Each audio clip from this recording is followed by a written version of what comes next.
Everybody, and a warm welcome to this public board of directors meeting on the 3rd of March for Calderdale and Huddersfield Foundation Trust. This is a meeting held in public that is being recorded and will be delivered to our website as soon as practical. Just to remind those people who are presenting or who have written a paper for the board, because there are 26 items on the board agenda today, that can I ask you to assume that they have been read, and to just bring the major points to the board, please. Can I also ask, for those of you who are not familiar with Teams etiquette, to put your microphones on mute, and then also to indicate by hand. If you're having difficulty with your IT system, if you make a noise and wave your hand, I'll try my best to pick you up on my screen, or just put a question or a comment in the chat box. But to remind everybody, this meeting is being recorded and will be on our website. The first item, therefore, I have are apologies, and apologies for absence are from Anna Bashford. Can I remind all of you present to declare any items of interest over and above any that you've already declared if something appears on the agenda, or if something is discussed where you feel that you may have to declare an item of interest. I've noted that from Alistair. Thank you, Alistair, and I'll do the same for Shahida Iqbal as well, who's observing our board. I'd like to welcome Shahida from CHS, but I'd also like to welcome any of the governors that are present. I noticed Christine Mills is present. I think we may be expecting Alison, Chris, and or John. I'd like to welcome the Orthology Department, who are in attendance to share a story later on, and that's Sarah, Karen, Natalie, and Nicola. And Karen Spencer will also be joining us as head of midwifery. If I've missed anybody off, then I apologise, but those are my most up-to-date notes. So welcome everybody, and welcome Nicola as well. The next item I have on the agenda is the minutes of the previous meeting held on the 13th of January. I just add at this point that Richard joined us at that meeting from America, so I don't know whether he's had chance or an opportunity to comment on the minutes, but if there's any corrections, alterations, can you please bring them to the attention of the board now? I think I gave you my comments from Florida, Philip. I think you did, but I was just giving you the opportunity just in case you'd reflected on anything else, Richard. So thank you very much. Is the board happy, therefore, that I signed those as a correct record of the meeting that was held on the 13th of January? Thank you very much. The next item I have on the agenda is any matters arising that's not covered on the agenda today. Okay, thank you very much. I'll take that as read. The next item I have is the action log. Matters arising from the action log. I think the action log is up to date. I think all points have been covered off. I note that Ellen will be doing a report, a discussion at a board meeting in future on the quality report. That's the only matter arising that I've got, which may well be on one of our development sessions. Thank you very much. The next item I have, therefore, is the chair's report. Only thing I can report is that I still, on behalf of our trust, regularly attend all the meetings that are held by the ICS.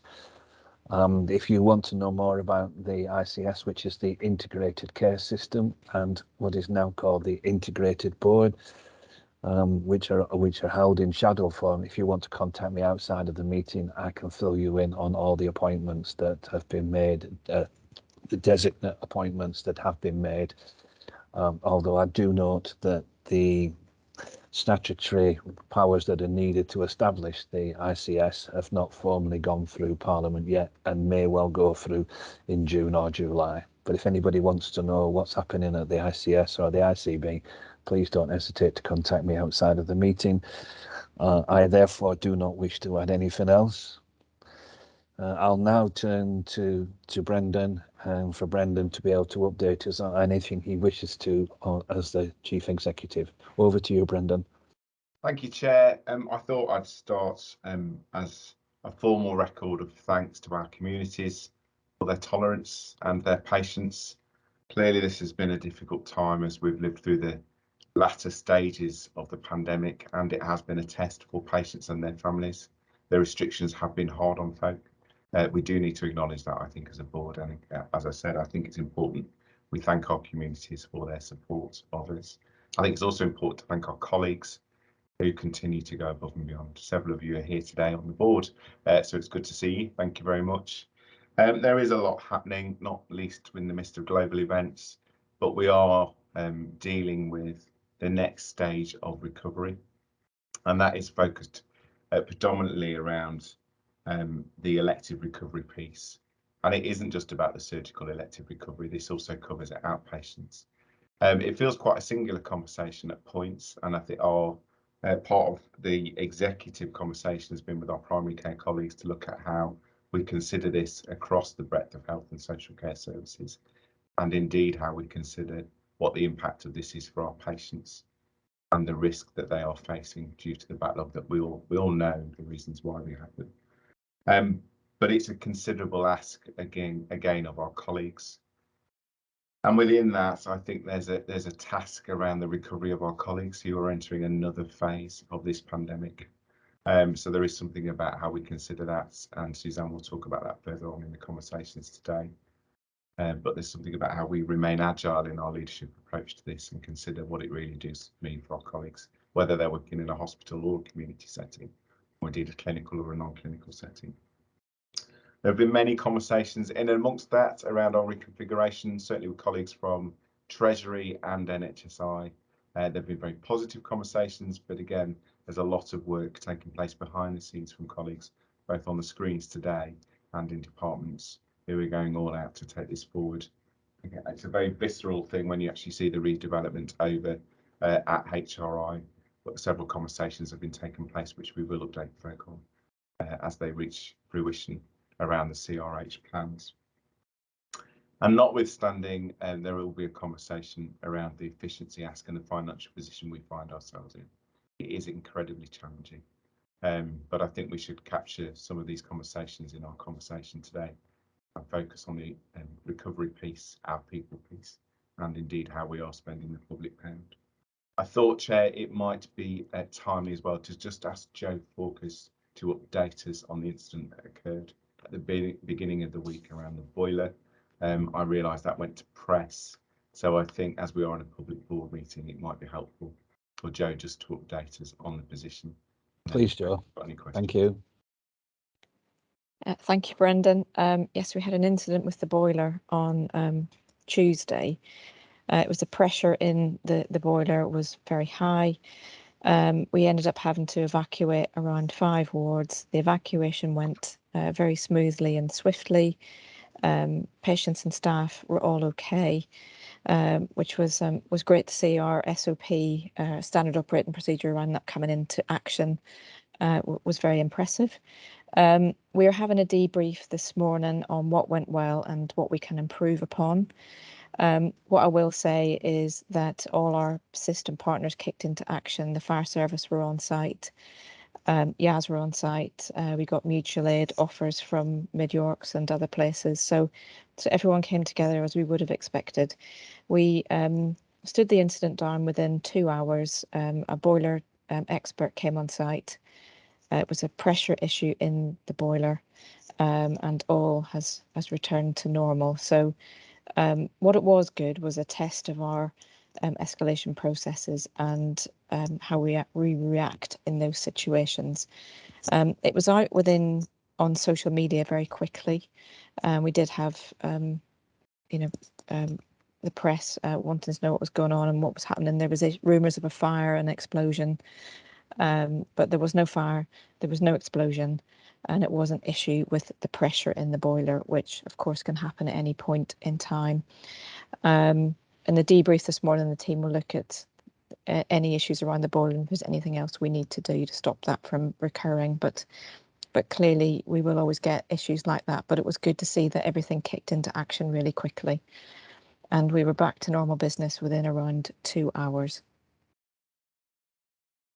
Thank you, Joe. Thanks, John.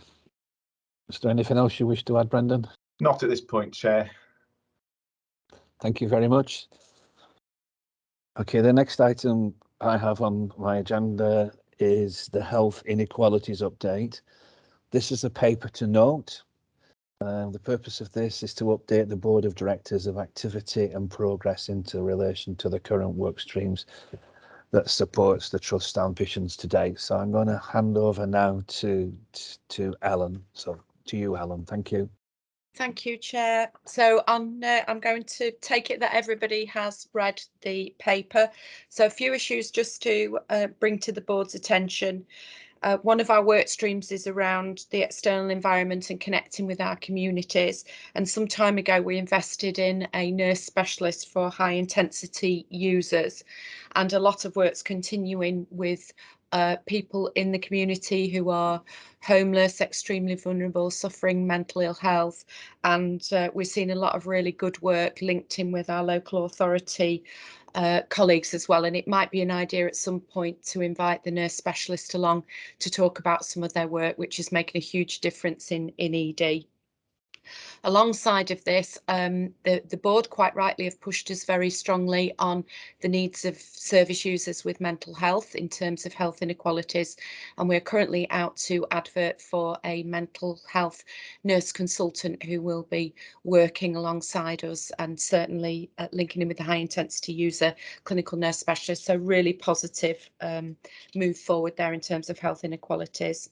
Around the lived experience, as you know, we focused initially on maternity services, and I'm delighted to say that at the end of December, 65% of women from the BAME background are booked onto continuity of carer pathway. There's a strong link between continuity of carer and health inequalities. So again, some fantastic work there by our maternity services.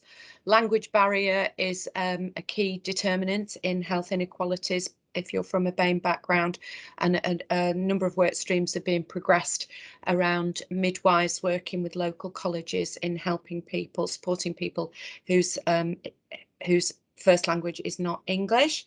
Smoking in pregnancy, again, we know that there's a lot of work that needs to take place around smoking, and there's a clear link between smoking prevalence and IMD groups. And we've introduced a new smoke-free pregnancy pathway, and there's been quite a bit of investment there. Obesity and diabetes likewise is linked to deprivation, and we're doing a lot of work around working with mums who are at who are at an unhealthy weight and therefore at higher risk of developing diabetes. We are doing a lot of work around still with our data and our health inequalities dashboard. Joe and I had a really good meeting yesterday with our informatics colleagues and public health colleagues around making sure that the good work that we've done around mapping our elective waiting list across to IMD and protected characteristics continues.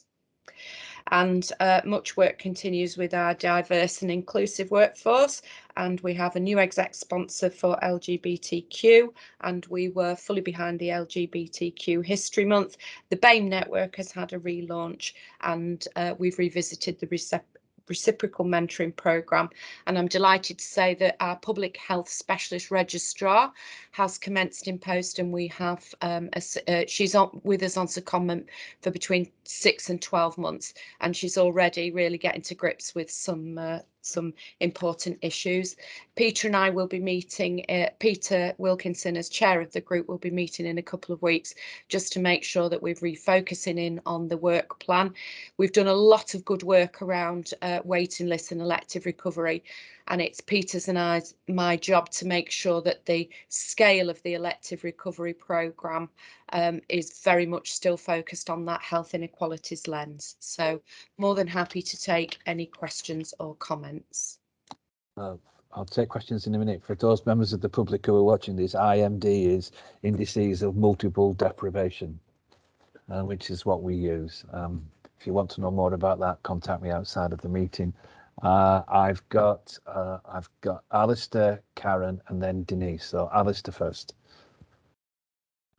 Thank you, Philip, and thank you, Ellen. I think this is a really impressive report. Actually, I think it continues our work in this field and shows how we're, I think, in many ways a leader actually in this agenda. Still a long way for us to go, I know, but it's very, very impressive to see it all laid out like this, including the work with and for people with a learning disability. And it was good to see the sensory room, a picture of that in the previous item actually, and I hope that we can incorporate that in those ideas within our reconfiguration plans.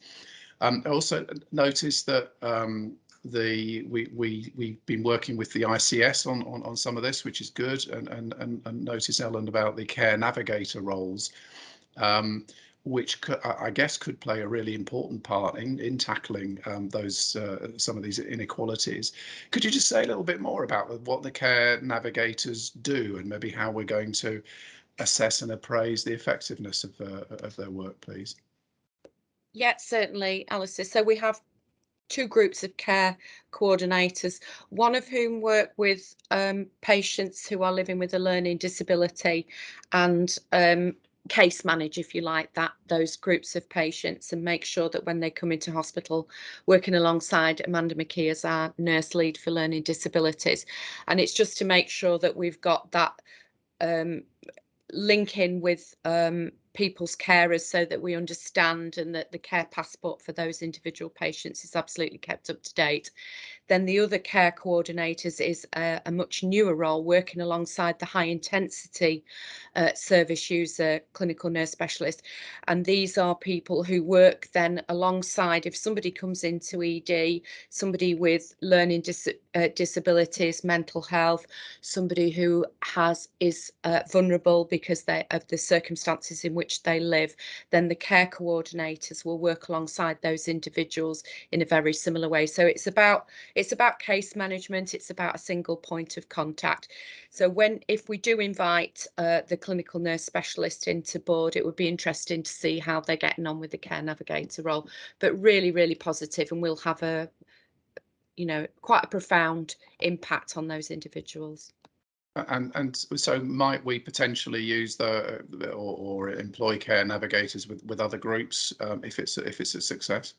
Yeah, we need to evaluate how that's going, and of course the size of the group will make a difference because the numbers involved are somewhat smaller than other protected characteristics group. But absolutely, Alistair, yes, thank you. Thank you, Alistair. I've now moved down to Denise.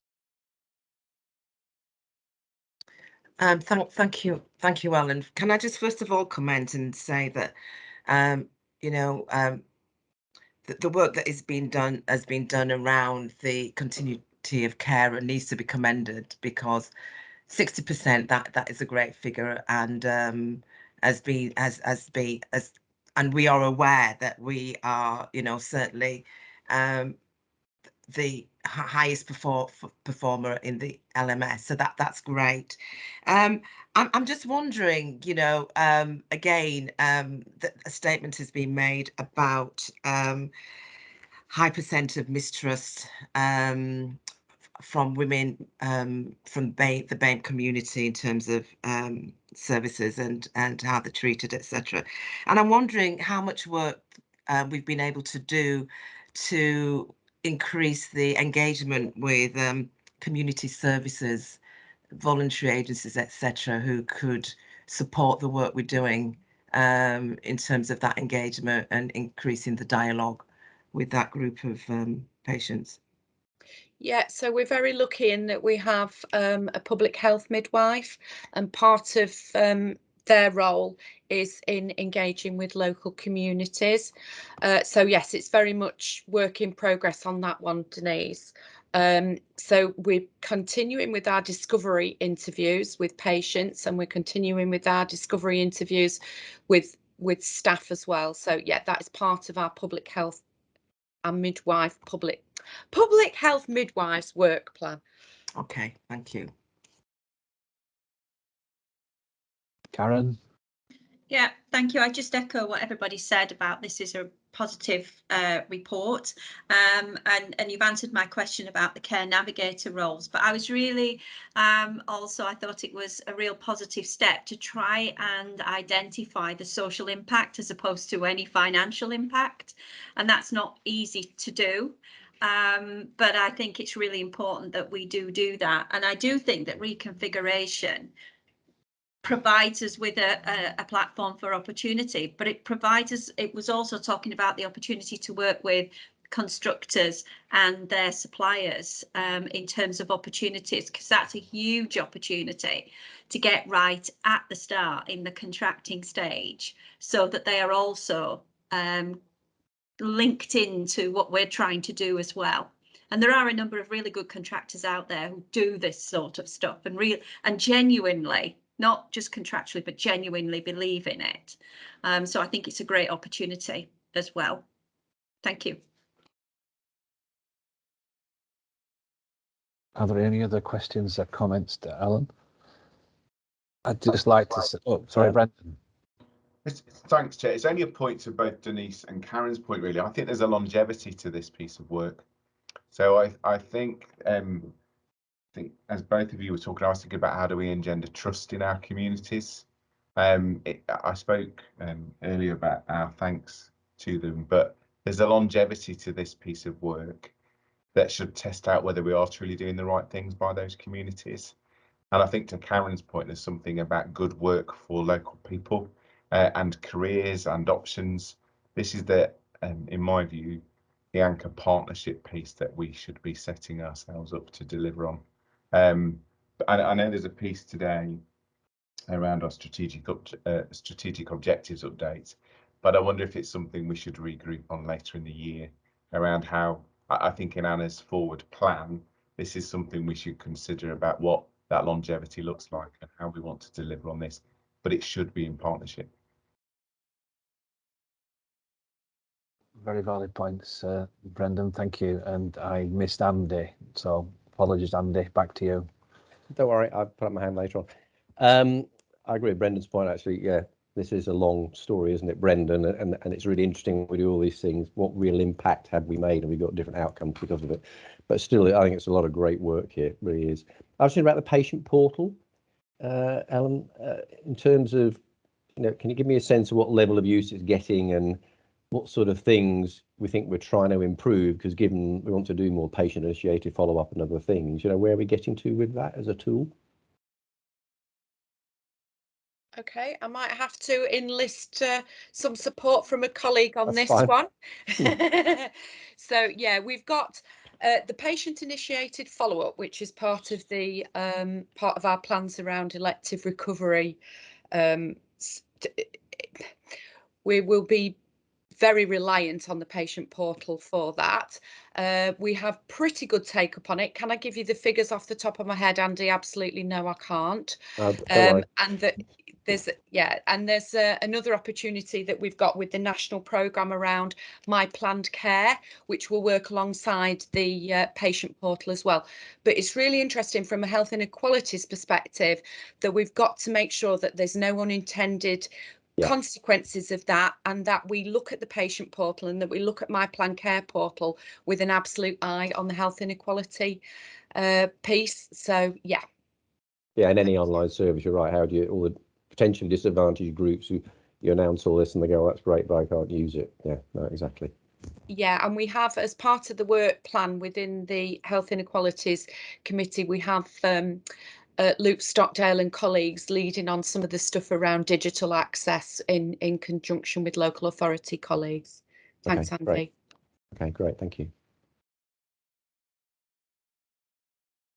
Well, can I thank you, Ellen, for bringing this paper to the board, and also for Peter chairing this meeting, although we are looking at that again. I'd also just like to say, as chair, I'm really proud of what we've achieved here. It's our trust, and the progress that we're making is really good. We've a long way to go, fully understand that, and the points that Brendan have made about the longevity of this is really relevant and pertinent. So if there are no further comments, I shall move on to the next agenda item, which is the strategic objectives update. Now I've got a strategic objectives update, and it's Alan that's presenting this. So back to you, Alan. Yeah, thank you very much, Chair. I am presenting this on behalf of Anna, who can't be with us today. Again, taking it that people have read the papers. What I intend to do is to just go through those 5 areas that are amber, and there'll be me to do some of that and some of my colleagues as well. But in November 2021, the Trust Board approved the annual strategic plan, which describes the key objectives which are contained within the report. Each of the objectives has a named director lead and a responsibility for the delivery thereof. And we currently have none of our 19 objectives are rated as red. We have 5 that are amber, 13 that are green, and 1 that's been fully completed. So I'll just take us to the amber areas, 3 of which are mine. The first one then is around population health data to inform actions to address health inequalities. And this very much obviously directly links to the previous paper. And the reason that this is amber is really to make sure that we've got that granular detail around all of the protected characteristics. We've done a heck of a lot of work around learning disabilities, and we're well on our way with the other pieces of work, but it's just to make sure that we've got an eye on all of those. The next one then is around stabilisation of the delivery of services in response to the COVID pandemic and beyond. And again, this is amber at the moment, and that's really to reflect the dynamic of the increase in non-elective demand that we've seen versus the restrictions of working within a COVID environment and the IPC pathways that we obviously have to adhere to, and then as we start to ramp up the elective recovery. So I think we're at a critical point at the moment of plans being in place, etc. We now need to execute those plans, but we're still living in quite a dynamic environment. And then the third action for me is around the trust rating, CQC rating of good overall. And I've gone for a cautious amber here for the same reasons as previously reported into board, in that we are seeing a different level of scrutiny from the regulator, who are adopting a much more arm's length approach to regulation at the moment. So we don't have that external validation. We introduced a system of journey to outstanding reviews. So they are our internal assurance mechanisms against all of our main regulator care quality commissions, key lines of inquiry and expectations. And we have a full plan in place now. We have some of those journey to outstanding reviews in place. We have some early learning from that. And again, I've gone for a cautious amber here until we can close the loop on any issues that we may have found from the J2O reviews, the journey to outstanding reviews, and closing the loop on those. There's still further work to do around the well-led review, and again, that's why the rating is amber. I will stop at this point, and my next colleague will be Jo. If I can ask you to just give us a brief update on your strategic objective, Jo, and then it will be over to Suzanne. Thanks, Ellen. So yeah, mine's around working with system partners to achieve the key performance metrics for emergency care and elective recovery. And as Ellen said, we're obviously still in a very dynamic environment around COVID. And given where we got to in January with the COVID numbers, there are processes in place with our partners to work on elective recovery. As I'll come to later on board, with the size and the scale of the challenge for us is enormous. So we are going to have to think of different ways on how we tackle this and on how we report on our backlog numbers as well. But I'll cover that in a bit more detail later.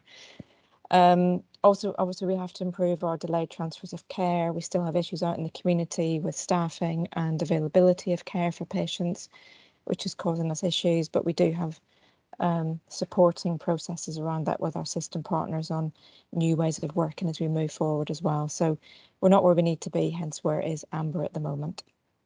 Thank you, Jo. Suzanne?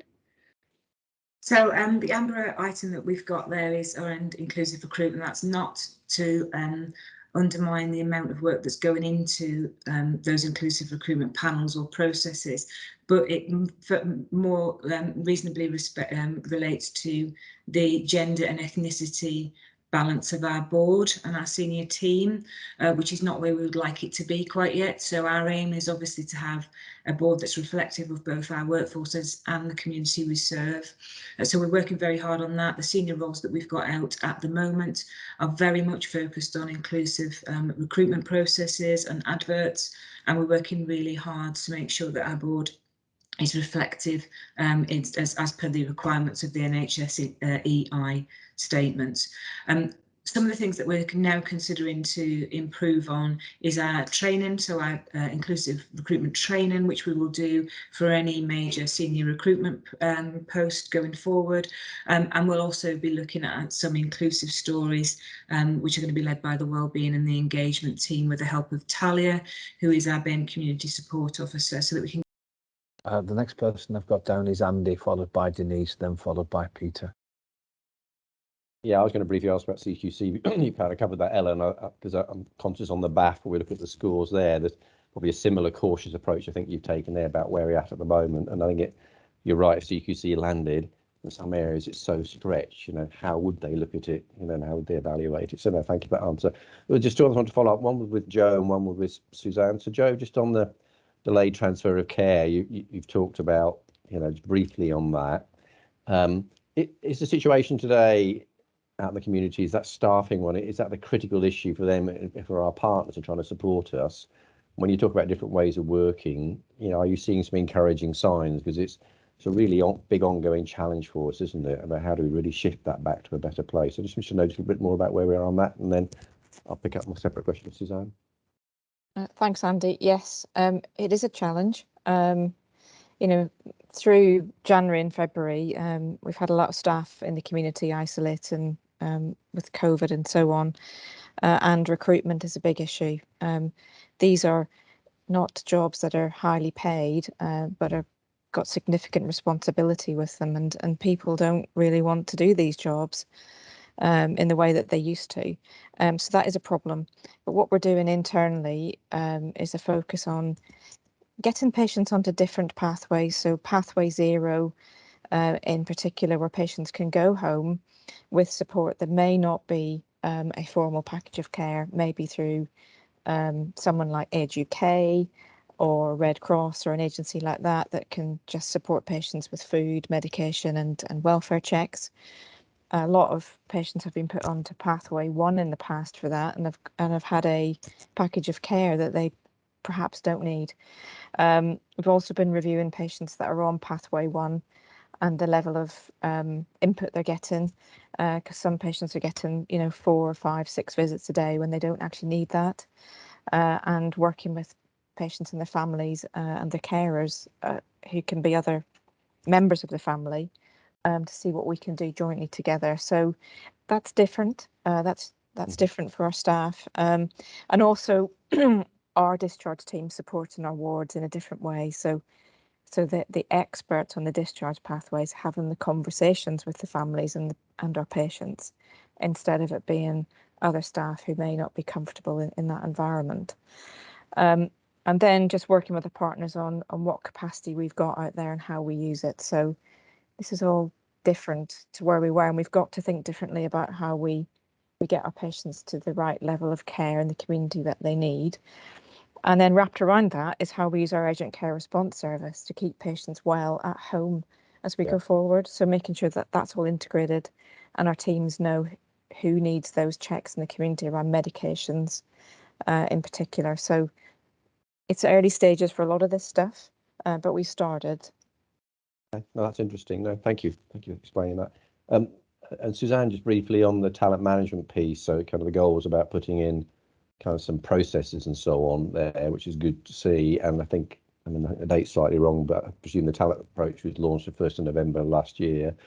I'm just interested what reaction you're getting on the ground, kind of people having those conversations now. Do you feel when you've tested it out now, you're getting a good reaction from the people doing it and from those on the receiving end? Yeah, I'm really pleased actually, Andy, because you'd have thought that we might have lost 2 years due to COVID, but actually we've really continued with that work.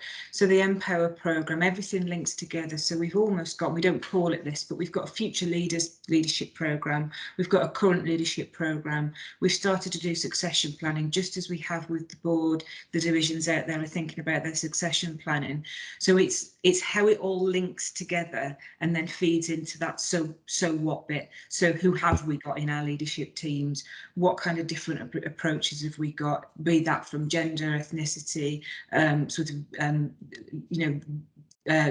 the different protected characteristics, but it all now links together. So we've got all those jigsaw puzzle pieces in place to make sure that people can join CHFT and then take many different career paths, hopefully for a very long time, and going from an entry level role right up to senior level roles within the trust, which was very fashionable about 30 years ago, fell out of fashion, but is now back in fashion again. So this is about growing our own, and there's a really exciting piece of work we're about to do with Calderdale College, which is very much about place-based work for local people, especially those people who don't have necessarily the lift ups that everybody else gets. So from certain schools or certain communities where we almost, even though we're not a teaching hospital, we're taking people on some kind of academy type role, and we're working with the college to build some of those courses so that people can get into healthcare, whether that be primary, acute, etc. So I think this is the bit that we wanted to focus on 2 years ago, but it's going to be vital to us as part of that recovery. I know that we're discussing staff survey later on in the day, but all the things that we learned from ophthalmology today and all the things that Joe will be talking about in terms of recovery, it's really vital that we keep a workforce with us that has some corporate knowledge, but that we can train, keep training, stays with us, and that hopefully understands the communities as well, so that the care we're giving out to people is matched to the skills that we've got internally. Well, that sounds really good. It's like a whole infrastructure in place, isn't it? And one end of that spectrum, I think, as you know, I volunteer with the Prince's Trust. I'm in their Get Into Healthcare programme, and touch base some of your people around. There's one little example, isn't it, of how we can help in our community. Okay, that sounds really good. Yeah, okay, thank you. Denise, do you wanted to ask a query question?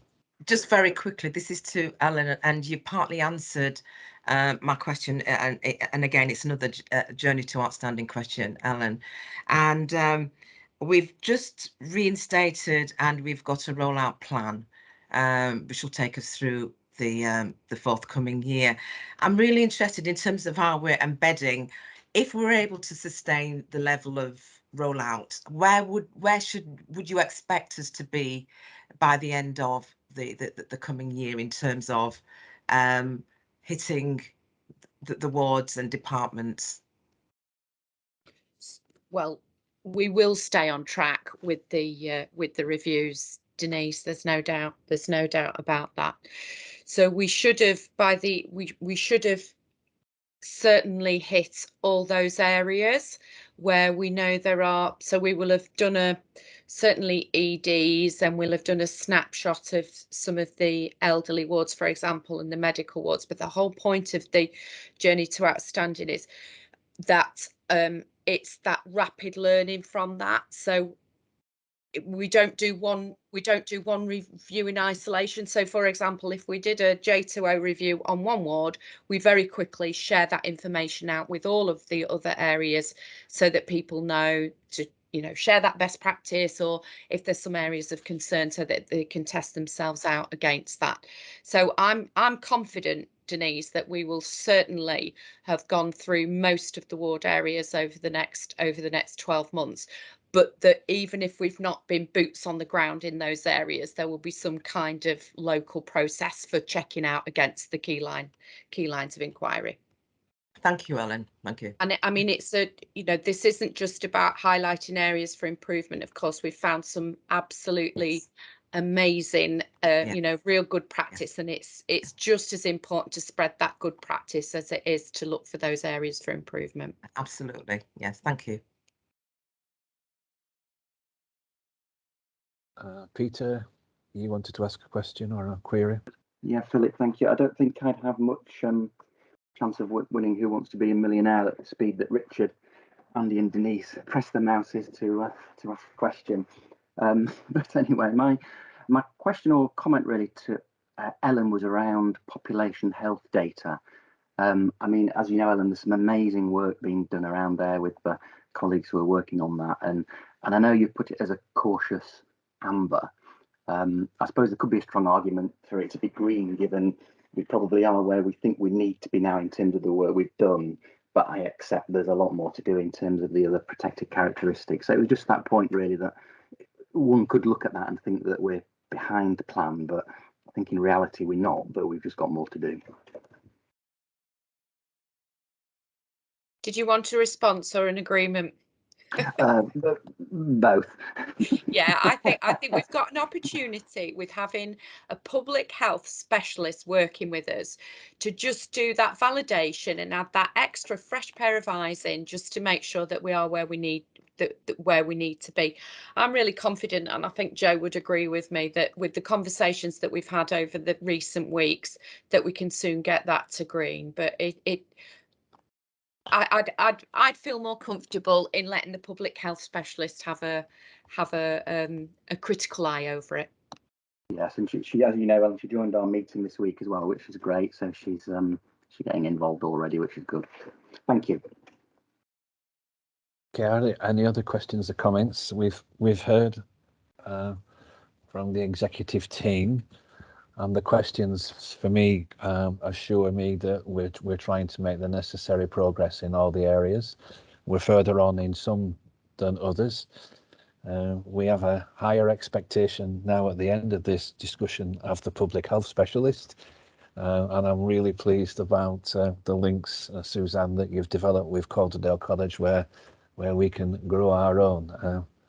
I was just reflecting at the last bit of that conversation, how people start as trainees and ends up as chief executives in the same organisations sometimes. So it'd be really good if we could grow our own, like you say. So thank you very much for the executive team for assuring the board that we are making sustainable progress, although I'm sure some would want us to go faster and quicker, but that's a challenge for the future. I'll move on to the next item. I've just got a note here. This is the annual plan, and I've got Joe down, but I've also got Gary as well. This will need to go to the Council of Governors, and so we've got that down at some point. And to meet the deadline that has to be submitted, we may have to ask for I may have to ask you for chair's approval and seek that also from Richard and Peter in order to meet the deadline. So please bear that in mind. If I've got that wrong, then I'm sure Andre will send me a message whilst I'm dealing with this particular item. So I'll now pass to Joe, I think it is, that's leading on this. Is that correct, Joe? Well, it's me and Gary. No, you and Gary, sorry. Both of you, between you.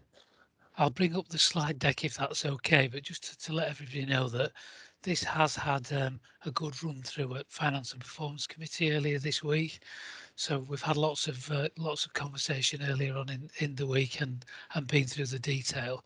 But I think it's just important that we can go through some of the points that we want to pull out in this session, if that's okay. So the point that you've just made, Philip, is very much around the approval process. So what we're looking forward today is for approval of the draft plan, which has got a timetable for submission. But also, as we've just said, we're looking for support in terms of moving this one forward and perhaps getting approval outside of the particular forum. So firstly, I'll go on to the operational plan and over to yourself, Joe, if that's okay. Yeah, thanks, Gary. So as Gary said, we did go through this at Finance and Performance Committee. So those that were there have heard this, but just some key points to pull out. What we have to achieve this coming year. We have to be at zero weights for over 104 weeks. We have a plan to achieve that by the end of March this year. So that's a positive to start on. But during 22-23, we have to reduce to zero weights over 78 weeks. And we have to improve weights over 52 weeks by the end of 22-23 as well. And I just want to give you a scale of that challenge, which is enormous, because we've already got 3,000 patients here over 52 weeks. and we've got 7,000 patients who are over 32 weeks currently. And we also have around 2,000 patients who are over 22 weeks who haven't had a first outpatient appointment. So I just want to give the sense of scale. I'm not saying it's not doable. It is eminently doable, but it's a big challenge for all our operational teams, one of which they're up for. We have to deliver 104% of 1920 elective and day case inpatient activity, which we will do through a mixture of internal capacity, improved productivity, and we've got an theatre improvement programme, for example, and we will continue to use the independent sector. And of course, we'll take advantage of changes to IPC guidelines as they come along. We also have to maximise outpatient activity and reduce waits there. I've already given you a sense of the scale there, but again, it's the 104% challenge. And we do need to reduce our ASI position. As I said, we've got 2,000 people over 22 weeks currently, but we've got 12,000 in totality on our ASI list currently. We also have to reduce our follow-ups by 25%, and those that were at financial performance did hear that we do have a significant follow-up backlog, which Brendan referenced slightly earlier. The scale of the challenge there is enormous as well. So we will need to continue to use insourcing. And of course, maximise the patient-initiated follow-up pathways, the virtual world of following up our patients using telephone consultations and using our clinical workforce in totality to find different ways of making sure that we follow up patients differently. I think there's a next slide for me, Gary. And then obviously the plan will include diagnostics, and as I will come to around recovery in a while, we do have an MRI backlog, which we have a plan to clear by May. But the demand for MRI is significant now.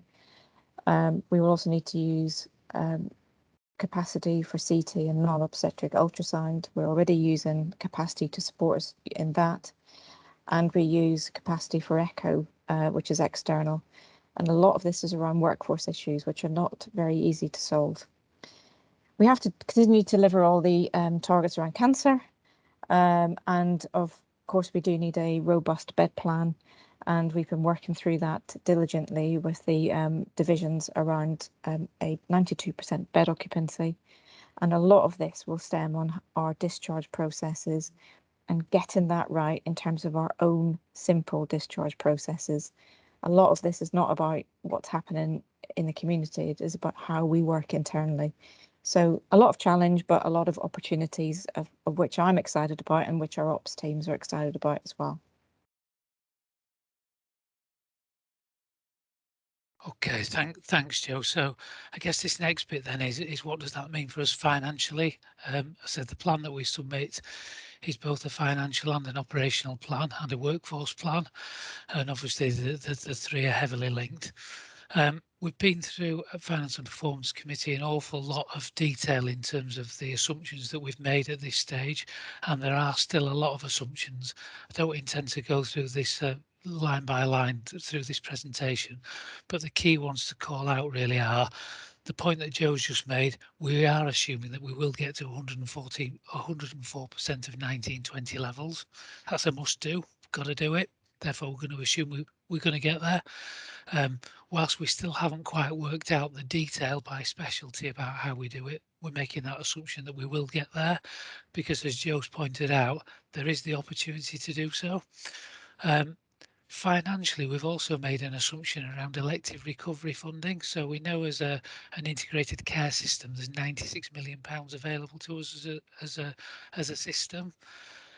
Our share of that is broadly around £14 million, and at this moment in time we're assuming that we receive that £14 million and that we will spend a significant proportion of that £14 million in terms of delivering that activity. There are still some significant risks within the plans at the moment, and these aren't unique risks to ourselves. So one of the real key risks is non-pay inflation. don't need to tell colleagues on the call today, non-pay inflation is running at particularly high levels, high rates. You'll need to look at energy prices and so on. If you think about your own energy bills at home, just think what they're like for the organisation and for the trust. The assumptions that have come down from the national planning are for significantly less inflation than we're currently experiencing, and that will give us a challenge. One of the other areas that I just wanted to call out as another key risk is around enhanced pay. So now we're talking later on in the private board, again later on today, about what we've done around enhancing pay to try and increase supply of workforce throughout the last 9 months. But we are making assumptions within this plan that we will be able to get supply of workforce by reverting to historical rates of pay, and no more, no less. I think the challenge, I'll come onto the scale of the CIP and the numbers in a moment, but the other thing to call out is that in the numbers that I'm about to share, we're also making no assumption or no provision for additional winter funding. Now we know that winter funding tends to come down nationally via the ICS, via place. That's the construct that we've got moving forward. We're going to make an assumption at this stage that any funding we need to support additional winter activity will be funded through that route. And the planning stages at this point, we have only created a contingency of 1 million, which is lower than we've had in previous years. In terms of the numbers, I say you've got these numbers in the slide deck, and I won't go through the detail, but happy to take questions on them. But the real key point that I wanted to call out really is at the bottom of this slide deck. So after all these changes that we talk about and assumptions about monies coming in, developments that we approve, COVID costs that we're able to pull out from and so on, we are still left with a £43 million challenge next year. That's the scale of our challenge, £43 million. And in reality, some of that's not significantly different from this year. We've had an extra £70 million funded towards us this year. The challenge arises because that funding is no longer available in the finance regime moving forward. So we end up with a £43 million challenge, and at this stage what we're proposing and asking the board to consider today is that we go with a £20 million efficiency plan. We'll still call it CIP, Cost Improvement Programme for the purpose of these slides, but we're talking about a £20 million efficiency target, and that would still mean that we would be submitting a deficit plan of £23 million. So if you remember, we're still in breach of licence for our financial challenges, and at this point in time we are proposing that we submit a deficit plan for next year. Whilst that all sounds quite doom and gloom, I think it's really worth calling out that there are some significant opportunities. I think just picking up from what Joe's pointed out, folks have had a break from that. They haven't had to dig deep and deliver that improved productivity and efficiency.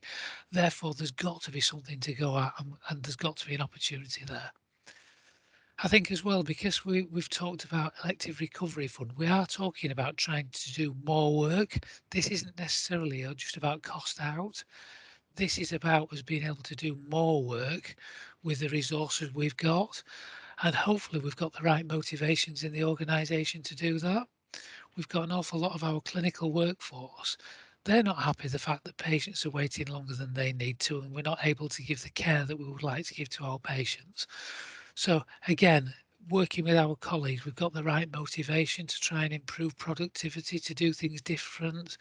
We've got changes to infection control guidance and so on that allow us to do things differently and explore things further. I wanted to share this with you though, in terms of, and this is an early draft position as to what the current integrated care system is looking like.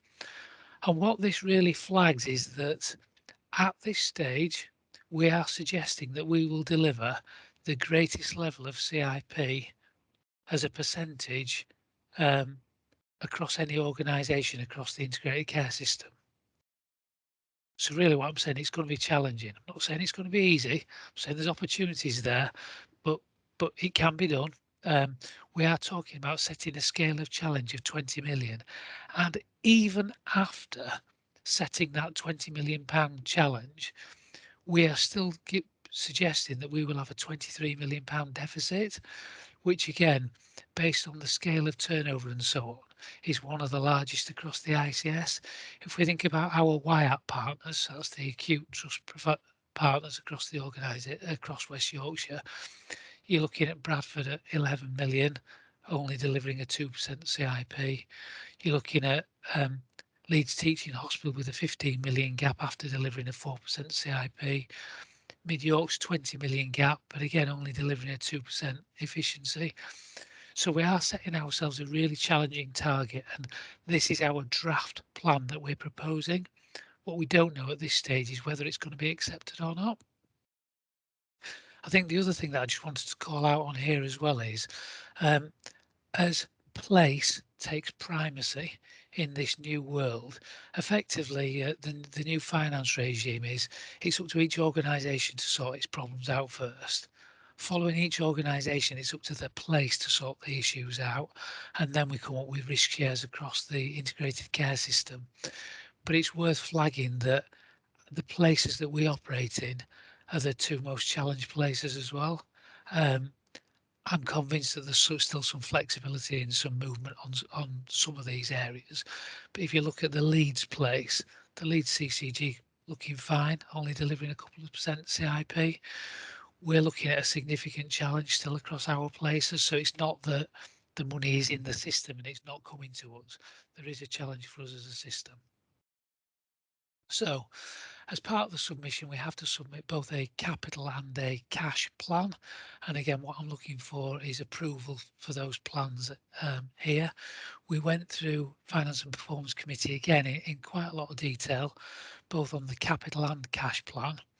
I think capital is a really positive position. We had our annual Dragon's Den process. For those of you that are not familiar with our Dragon's Den process, but it's effectively a bidding process whereby colleagues throughout the organisation flag their capital needs, they flag the risks that they hold with the assets that they've got, and we were able to support a significant number of those proposed developments and replacements, which should have a significant impact on reducing some of our risks within the organisation.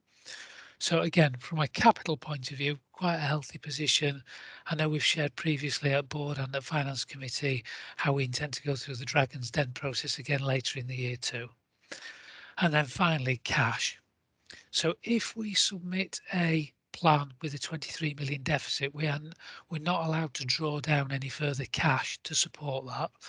But what I want to call out is that our opening cash balance will be just short of £46 million at the start of the year. So actually taking the 23 million deficit would be a hit on our cash, but we would still be able to leave the year with sufficient cash to be able to pay our creditors, pay our colleagues, pay our staff and so on. I think an ongoing deficit for a number of years becomes a cash issue rather than an issue for next financial year. I think the other area to call out is that as we start to unwind some of our accruals, so we've got some significant accruals in place for things like annual leave, where we know that colleagues have been unable to take annual leave. As some of those unwind, those too will have an impact on our cash position.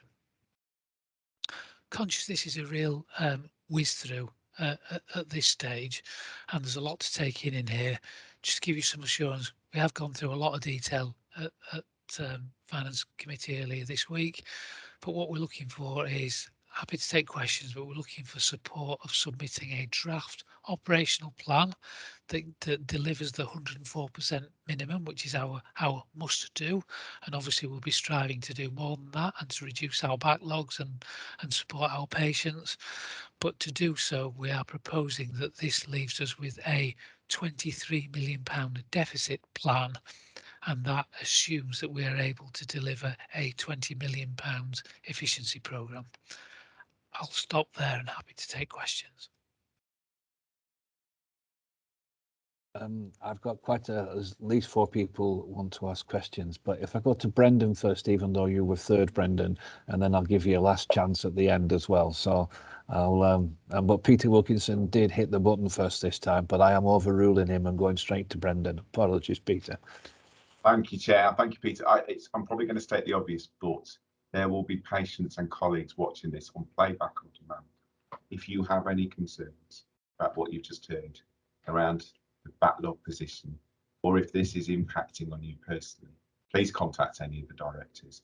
I think what Gary and Joe have described is a conversation that we're all well versed in and that we're dealing with almost on an hourly basis every day. But if you're watching this and this is impacting on you personally, please contact me or any of the executive, either from a patient perspective or a service perspective, and we'll be happy to talk you through this. Thank you, Chair. I appreciate that, Brendan, because that puts it in perspective that we're here for patients. I'll go straight to Peter Wilkinson. Philip, thank you for that. Gary, thank you for that. I know we discussed this in quite a lot of detail at Finance and Performance on Monday with Richard as well. And my question was just around the efficiency saving target. And my question was simply, I think you said on Monday that you were having an away day. I'm not sure if that's the right terminology, but an away day yesterday. And I just wondered if, and appreciate it's short notice from that session if it did happen yesterday, just if there were, if that was looking positive, or if the direction of travel was aligning with the plan that you've got, that you presented to us today. Yes, so for colleagues that are not aware, we had a planning day on Tuesday. It was interrupted somewhat by the boiler issue that we've referred to previously. So I think some work streams were able to progress more than others. We're in the process at the moment of collating the impact of where we think we got to from some of those. I think it was a positive session. And I think what we were trying to do is land it in a slightly different way. So we were very much focusing about where we could try and eliminate waste in the pathways, rather than it being a budget salami slice type exercise. This is about, and I said it on the call on Tuesday, there were 150 colleagues involved on Tuesday in the virtual away day. I think the way that we're trying to land it is, we're spending £50 million more than we were 2 years ago to deliver less care. There has got to be opportunity in there where we've introduced duplication, inefficiency, that all lead to a poor patient experience, that are not adding value, that now's an opportunity for us to try and remove some of those, go back to some of the basics. So it felt really positive. Certainly the groups I was involved in.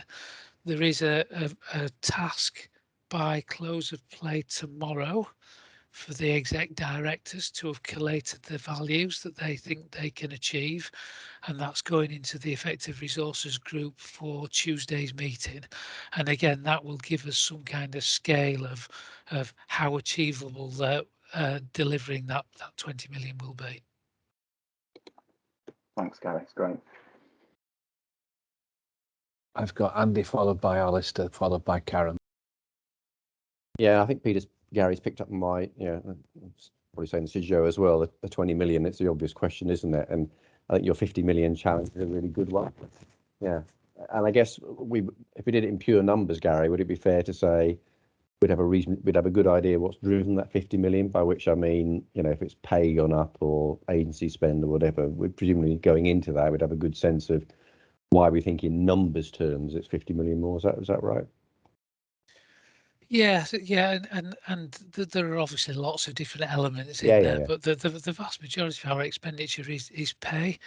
So our pay bill has gone up, and effectively we are less productive now than we were 2 years ago.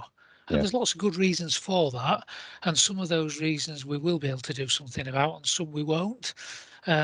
But either way, the financial regime is changing. The support that we've had over the last 2 years is different, and therefore we've got to look differently at how we deliver that care. Okay, and just one other question, just on this cash piece, something I wrote for myself in my notes, if I've understood it correctly, because we have a positive cash position these days, in terms of, you know, the reality of paying everybody and so on, that's actually good news for us if I understood what you've said. So we can kind of fund the deficit, if you like, in terms of real issues of pay and do that for a while, but there's going to come a challenge if we don't address this further down the track. So do you think that helps us in terms of seeking for this plan, that if somebody looks in, they won't like the deficit planning from a regulatory perspective, having that positive cash position helps us? Richard, can we just, I think we should be discussing this further down in the agenda. Okay. Okay. Good point. Thank you for the interruption, Brendan. Right, I'll move to Alistair and then Karen.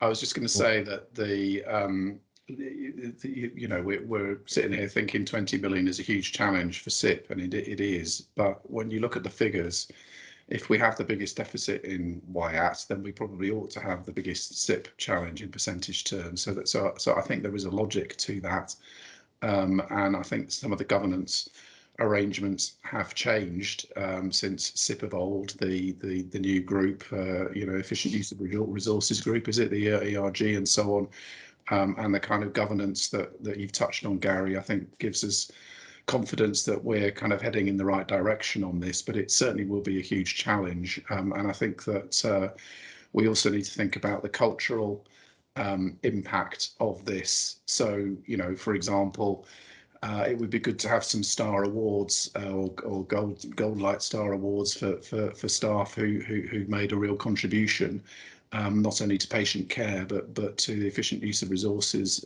as well, because we need to be a trust that is as focused on that as on other things. Thank you. Okay, the next item I've got is Karen. Yeah, I don't disagree with anything that's been said, and I think the 20 million is a challenge. I think I just wanted to ask around the 50 million additional spend for, you know, inefficiency in a sense, some of it not inefficiency, I guess. But is some of that around the way that we've had to reorganise in order to respond to the pandemic? In a nutshell, yes, and everybody's incurring greater cost. The NHS is costing more than it was previously. Yeah, in a nutshell, yes. Yeah, so it's an opportunity as well to think, not just to go back to how it was before, but to think about doing things differently to how it was before and more efficient. Yeah. Okay, thank you. That would be my understanding, but I'll pass now to Richard. Thanks, Philip. It was just really to bring in the sort of perspective from F&P. We've had several references to the fact that we did discuss it in detail on Monday. Just to say that F&P was following those discussions, supportive of the plans and approved them from our point of view. Apologies, my printer's going in the background.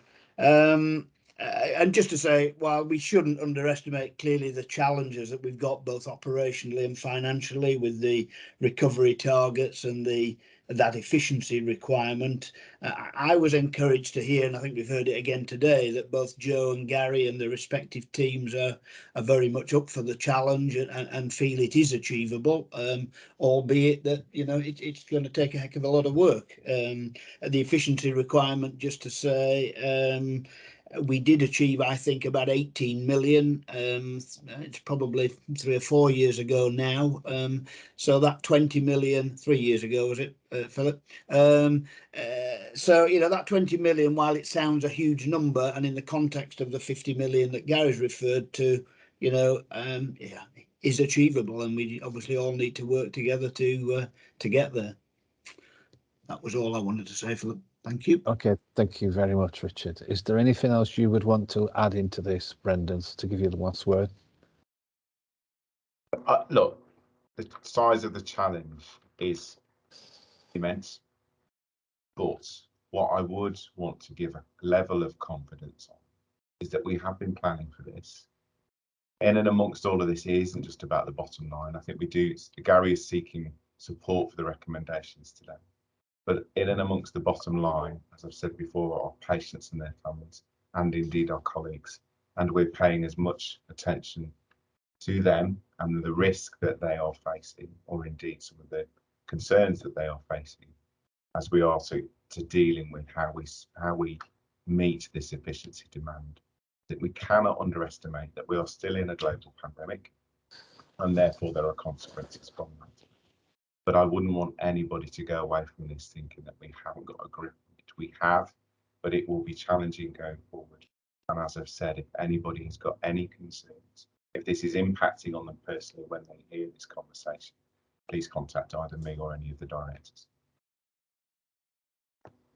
Thank you for that. I think also this recovery plan needs to be alongside what we heard about the clinical and operational update. So I think it's been a really balanced discussion that we've had today, and an honest and open one, which is part of our culture. So if nobody else has got anything else to add, I will suggest that we move down to month 10 financial summary. And then I was going to go straight down to safeguarding and nursing and midwifery, because we've asked Andrea to come at approximately 10:30, and then we'd have a break. But we are now running about half an hour behind. But I will now go to the financial summary. Pardon?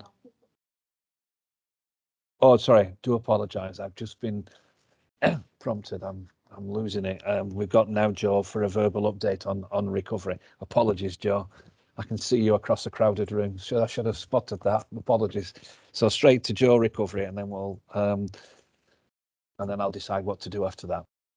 All right, I'll be quick, Philip. Just a few things to note, really. And we did go through this in detail at Finance and Performance. So as I said earlier, we're on track to recover the 104-week position, which is obviously great news for our patients. And overall, our position on P2s is very good at the moment. But we must remember, in terms of the size of the challenge on 18 weeks, and if we did monitor against 18 weeks, we would be at 55% against the target for 18 weeks, with our average weight currently being 22 weeks for patients. We still have a huge problem around diagnostics, which I've already referenced in the previous presentation. Our biggest problem is around MRI. Again, we discussed that at Finance and Performance. Partly a delay in the new static scanners coming to CRH, but we now have had some good news on that, and we should have those installed, the second one installed by May. We have got a backup plan in terms of mobile capacity, and as I said, our backlogs will be cleared by the end of May as well, which is really good news for patients on that. Outpatients I've covered previously. We do have a significant backlog in outpatients. I won't go into detail, but we'll obviously do that through the whole planning process and how we get through that backlog throughout this year. What I do want to signal to the board is that we will be doing a formal reporting process through to Finance and Performance now on recovery every month. I know we do that anyway, but it will be different. I'm putting in place an access committee, which will then produce a monthly report on where we are against recovery. And that will be going through to Finance and Performance every month, and anything escalated through to board as well. The access committee is new. I'm just in the terms of reference for that at the moment with the team, and that will monitor recovery.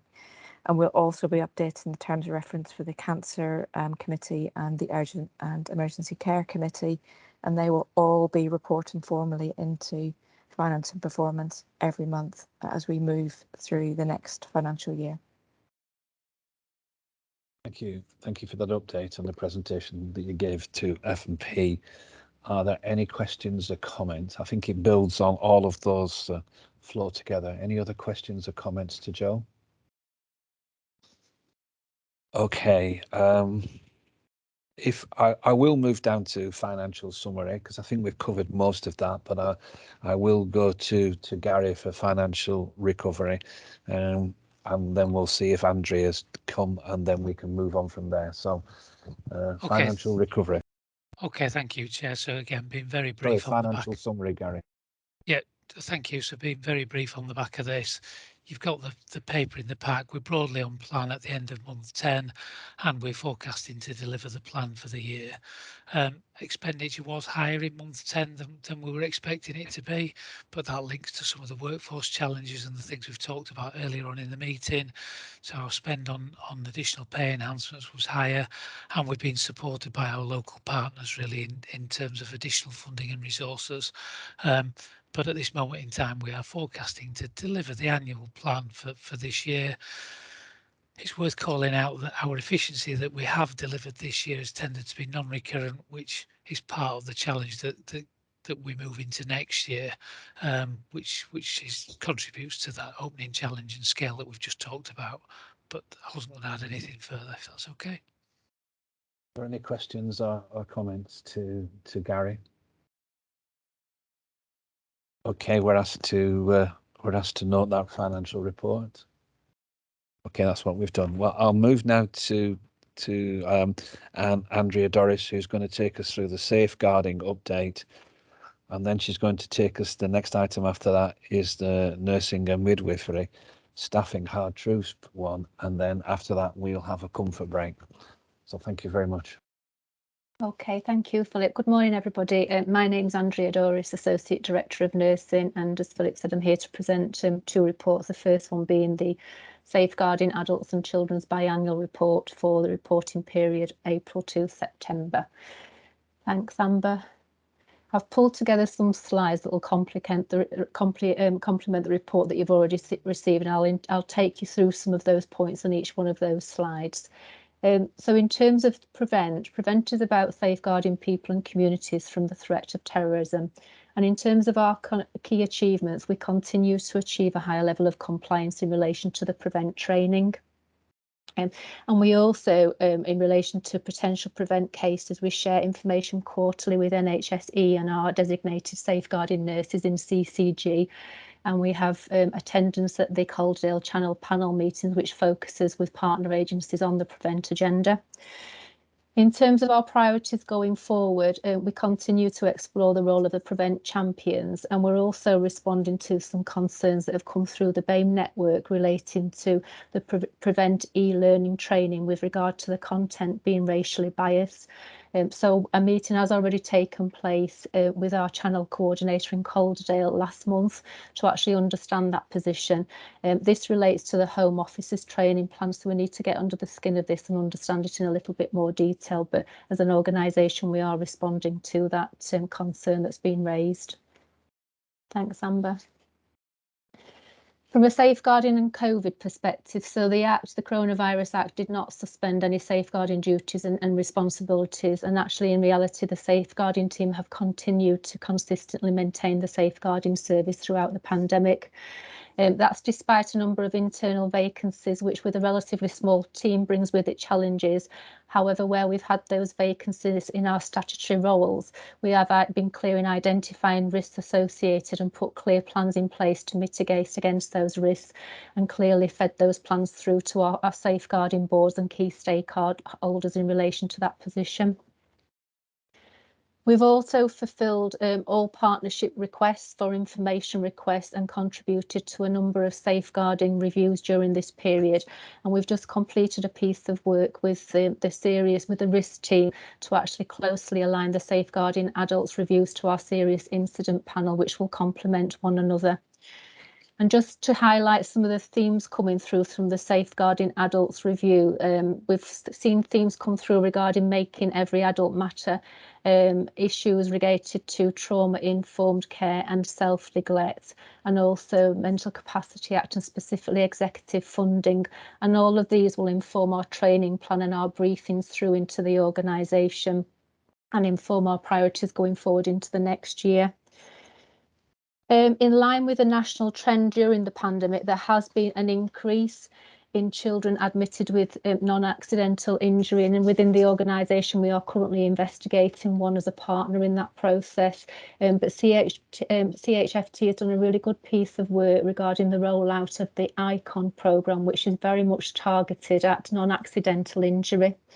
and raising awareness regarding this and how we need to respond to this. We're also awaiting some learning from a national panel thematic review on non-accidental injury, and that will inform the safeguarding responsibilities and practice going forward for us. Thanks, Amber.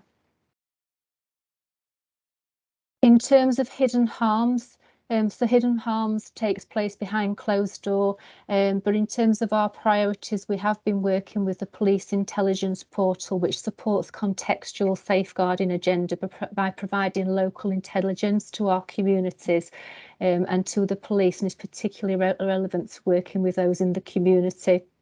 And they do feed very clearly through to us if any of this activity changes for us.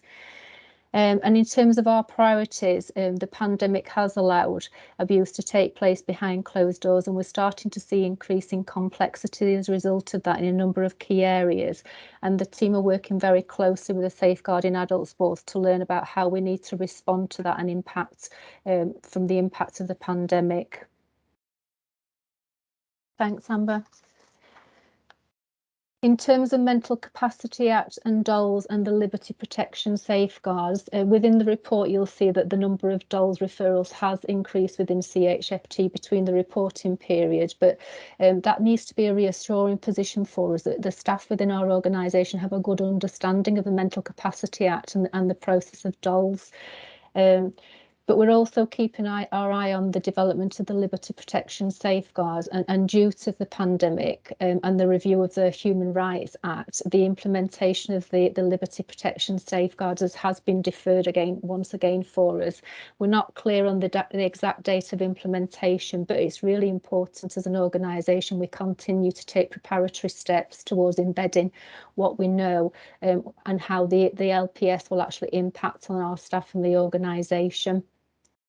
To do that, we've already revised the Mental Capacity Act training offer to support staff, which will give us a really good foundation to build on following the introduction of the LPS. And we've recently submitted a business case to look at supporting additional resource into the safeguarding team to help support the transition of the DOLS to the LPS going forward. That included a recent briefing to the weekly executive board regarding what we know to be the impacts of the LPS, and the board has asked us to do further work regarding kind of refining what we need to advise the board in recommendations going forward based on what we do know about LPS. Thank you, Amber. In terms of training compliance, the data there for the end of September 21 describes an overall compliance of 93.16%. In the main, during the pandemic, the e-learning has been the framework for delivering training, but as we begin to ease, we are developing training packages to be more of a hybrid blended learning involving Microsoft Teams as a face-to-face element and some e-learning packages. This actually will ensure we're compliant with a number of intercollegiate documents, which is quite explicit regarding how we should be delivering training within the organisation. Just a couple of areas of concern that you can see are flagged up as red there. The receipt and scrutiny training, that's provided by South West Yorkshire Partnership Forum for us. And the issue regarding this is more related to administrative function of how some of the data is being captured, which we've resolved that issue, and already going forward that there's an improving position on that data. And in terms of the FGM training, compliance did drop down to 89%, but that's been impacted by new starters on the organisation, so we should see an improving position again in that area.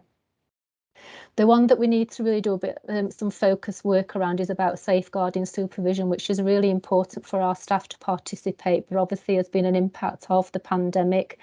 But the teams are working closely with the division to look at how we can support training going forward and address that gap that we've currently got. And we've got some examples regarding the divisions wanting specific requests regarding how we actually deliver that training going forward. For example, maternity services have actually allocated a supervisor to each of their community midwives to actually improve that position. In terms of adult safeguarding, I just wanted to focus there on the key achievement, which was about the management of patients not brought for appointments policy, which has now been revised to include adults with vulnerable adults at risk and is available on the intranet. And I think the real achievement with this, and it's detailed within your report, is that there's a real success story where you can see the policy's been revised and it's been translated into practice, and a really important success story from a patient experience there. And the team are getting lots of calls through regarding patients not brought for appointments, which really just sees it translating into practice for us. And both the partnership boards have recognised this as a really important piece of work and good practice for us in CHFT.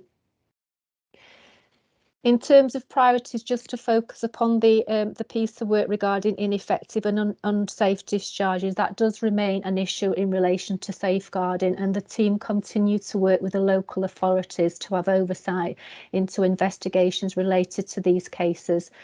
Slightly different approach across both of the footprints. The Kirklees local authority have asked that we take this through a quality of care concerns process, whereas Calderdale have asked that it actually does meet the threshold for a safeguarding investigation.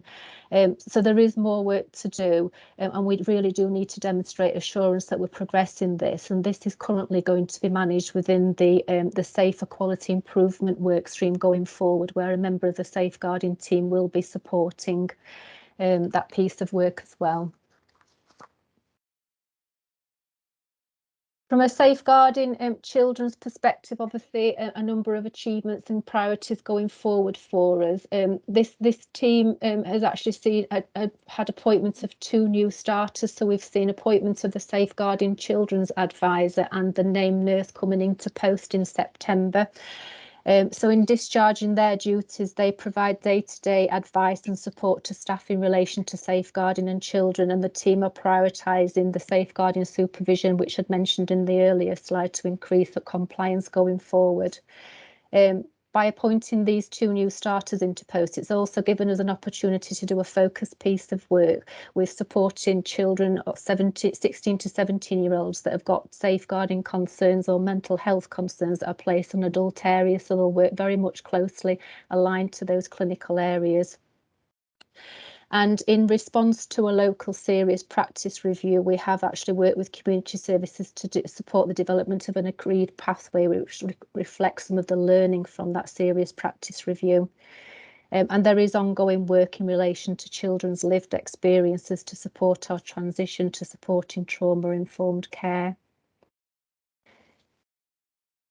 So in terms of the Mental Health Act, we have really effective partnership working relationships with SWIFT, who provide our service level agreements, and an element of that includes the receipt and scrutiny training.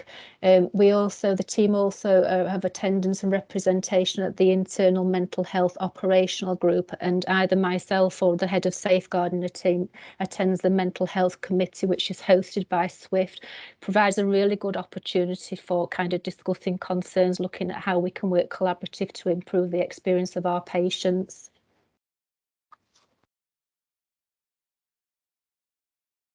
So the Children Looked After care team, again, a number of key achievements and priorities going forward. This team similarly have had a number of vacancies, and with a relatively small team, this does have its impact. And we saw the impact in relation to the team's capacity in relation to completing review health assessments for externally placed children in Calderdale.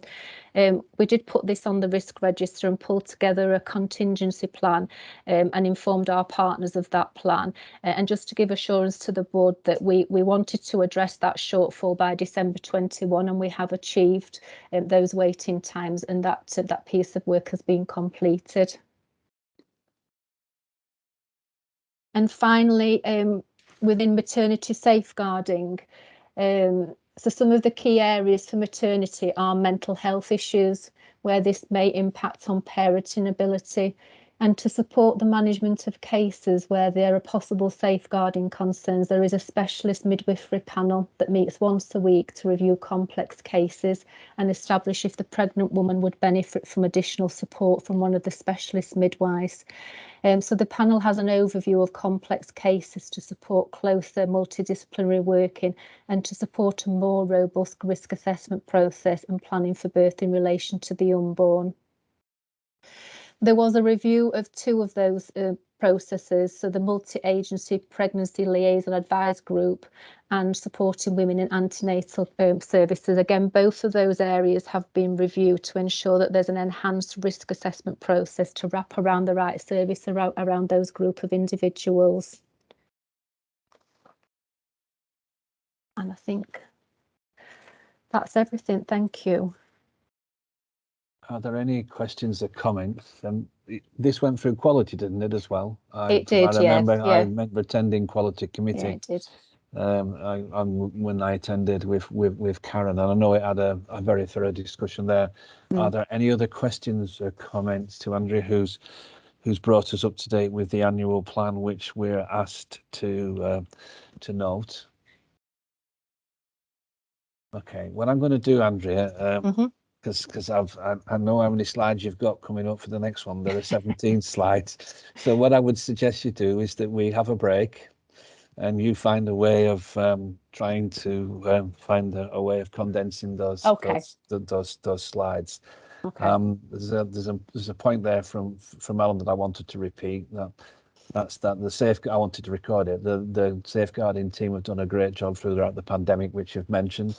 Impressed that you pulled things back by December, and they've maintained a level of service, and we've had some success stories. So thank you to you and your colleagues. And Alan's also reminded me the inclusion of complex safeguarding cases at serious incident panel is a really positive step forward to the governance of safeguarding. So thank you for those interjections, Alan. They are appreciated. Andrea, is it all right if we take a 10-minute break and then give you 15 minutes for you to work out how to tell us about learning from deafs? Is that acceptable to you? It is, yes, for the sake of All staff right, then. report. Yeah, it is. So if I can be clever and try and get back for 11, that gives you 7 minutes. Is that okay? All right, back for 11. And we'll stop recording now. Huddersfield Public Board meeting held on the 3rd of March. This meeting, to remind you all, is being recorded and will be placed on the website as soon as it's practical, as will some of the comments. It's very reassuring to see you back, Andrea, Doris, so that's very helpful, always a smile. So we set you a task before we went for a 7-minute break as to whether you could convey the nursing and midwifery staffing hard truths requirement. If you could do that within 10-15 minutes, that would be really helpful to us as a board. To remind other board members, given the agenda and the complexity of the agenda and what's already on the private board meeting, I would anticipate that this meeting won't finish now before the private board session will be going up to more towards 1 o'clock. So you just need to make any necessary arrangements for that. Andrea, can we go straight to you, please? And thank you for your patience with me. Thank you, Philip. And at the request of the chair, I am going to swiftly move through some of these slides, noting that they are in your slide pack. So Amber, if you wouldn't mind just bringing that up for me, thank you.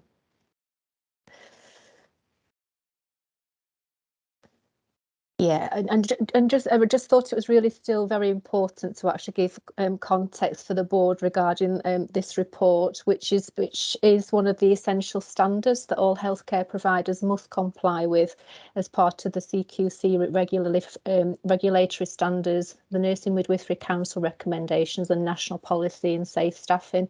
There are two key documents that do inform our approach and our framework, which is kind of the approach reflected within CHFT. But it's really about giving board assurance of our governance to actually meet the safe staffing agenda and actually highlight both our success stories and obviously any areas of concern and our response to those concerns. Thank you, Amber. I'm just going to move straight to just the sickness absence position. And just without taking you through the detail of that, in essence summarises the challenging position that continues through the reporting period and into January. Amber, if I just move on to the next one. The next slide, this just actually overlays the totality of the sickness absence position with our vacancy position over and above our headroom. And I think just to draw the board's attention to the impact here, if we looked at medicine's position, you can actually see we have a headroom of 22% built into our workforce models. But if we overlaid our vacancy position within medicine of 5.89 and the average absence above headroom 10.6%, there's an additional impact on our workforce of 16.49%. And that's been further compounded within the reporting period by additional capacity areas being opened in a number of areas across Ward 14, 6A, B and 4D as a number of examples. And just to give context to us for that, when we open an additional capacity, so Ward 15 is 27 beds, that requires an additional 22.48 whole-time equivalent registered nurses to support that clinical area. So an additional challenge overlaid into that compounded position of sickness, absence and vacancy position to note. Thank you, Amber. I'm just going to whiz, if you carry on, if we go to the quality slide. I think very much, again, it's just to raise awareness that the approach that we've taken is really driven by the Developing Workforce Safeguards of 2018, which provided a clear framework, and it asked that we actually triangulate how we consider our workforce models in clinical practice, and it asked that we used evidence-based tools to inform our position. And we have a number of tools within the organisation. So we have the Safer Nursing Care tool within a lot of the inpatient areas. And the ask is that we overlay that with the professional judgment from our clinicians, and we also consider the outcome measures in actually how we appraise our workforce models and any changes to be made. What I have done is pull through 3 nurse sensitive indicators, but rather than taking you through each one of those, if I just focus on the falls indicator.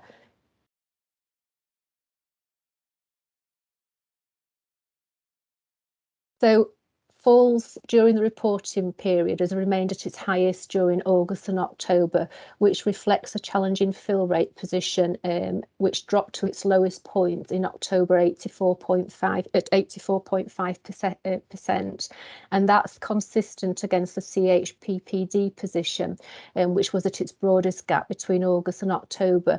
And what you can see in those 2 graphs is really the incidence of falls per 100,000 bed days, and then what we've done is we've overlaid the care hours per patient day data and also the fill rate, and it almost starts to track a position of broadening of the CHPPD position and also a deterioration in the fill rate position. And I think what the analysis of the indicators in the packs suggest that they may be attributable to the deteriorating fill rate and CHPPD position. Thank you, Ellen. Which also kind of is part of your pack. If you look at one of the first slides, it does actually say that there's a correlation between improved patient outcomes and care quality and the registered nurse staffing position. So I think it's reasonable to suggest that the impacts of the recovery agenda, the ongoing enhanced delivery of services, our additional capacity, the current vacancy and the increase in sickness absence position has impacted to a degree on the patient experience position. Amber, if I just go to our response. So we have, in response to that, identified a number of measures to wrap around that position that I've described to you. So the Senior Nurse Leadership Rota, which was established earlier this year, which is supported by Ellen, the Deputy Director of Nursing and Associate Directors, provides ongoing visibility and dialogue across clinical areas to support staffing escalations across the 7 days. So it's a really kind of point of contact, checking in with teams, describing our position and supporting, and that narrative back from the frontline services, it also informs our response going forward. We continue to have the twice daily nursing and midwifery staffing meetings, which isn't just chaired by myself, as it says in the report, it's chaired by the Associate Directors of Nursing across all the divisions and myself, and we actually support that 7 days a week. And we've revised the terms of reference as well to support that. And we also have a direct escalation into a nursing and midwifery safer staffing meeting, which Ellen chairs, to actually report very clearly any escalations or any unresolved issues that we rapidly need to respond to. In the previous report that came to board, we talked about developing an enhanced dashboard. That's now been established and is really clear visibility on the workforce position on a weekly basis. If it looks back at retrospectively on the previous week, it talks about our workforce position. It pulls through a number of metrics, including patient experience, the quality and safety agenda, where we can rapidly appraise the situation and look at what our response needs to be to that very live position for us. And it's very much embedded into a weekly position now, where the ADNs work with their divisions. And we also have seen that actually fall through into our biannual reviews, which really is demonstrating that that process is being embedded into our practice. And just to know, obviously, because it was a deteriorating position, this did escalate in response to critical workforce challenges. A gold meeting was established, which is chaired by the executive directors and supported by both internal colleagues and system partners. And it was on the back of the critical workforce positions. But it also provided a forum for closer monitoring and oversight of the nursing and midwifery workforce position, including several independencies as well. So we looked at kind of those metrics, the safer staffing quality metrics, the impact on patient flow and infection prevention and control. We developed some OPAL safer staffing cards, which we've revised in response to kind of, as we go through various levels of escalation, what does our response need to look like? And they've now been approved and sit on the intranet and are accessible by our staff. And we're really clear in describing that position, because actually it's a route of really good communication to frontline staff to understand the ask and some of kind of the outputs of the things that we're doing to respond to that. We also received a document into the organisation in November that actually described what good looked like really in terms of a nursing and midwifery safer staffing position, and it had a number of recommendations set across 4 domains that we appraised ourselves against. And in essence, out of three out of 4 of those domains, we could provide clear assurance regarding the approaches we were taking were reflective of the national recommendations.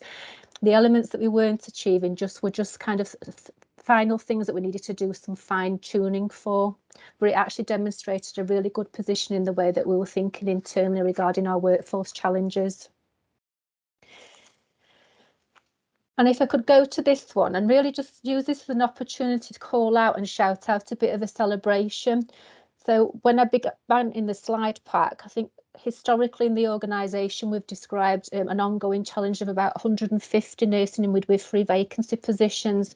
But actually, as of January position, if I just go back to my first slide, I think we're actually looking towards now approximately 60 full-time equivalent nurse and midwifery vacancies across the organisation, and that's in spite of the workforce challenges that are being experienced nationally. We've got a really, really good, robust and very aspirational international nurse recruitment programme that we aspired in this financial year to recruit 70 international nurses.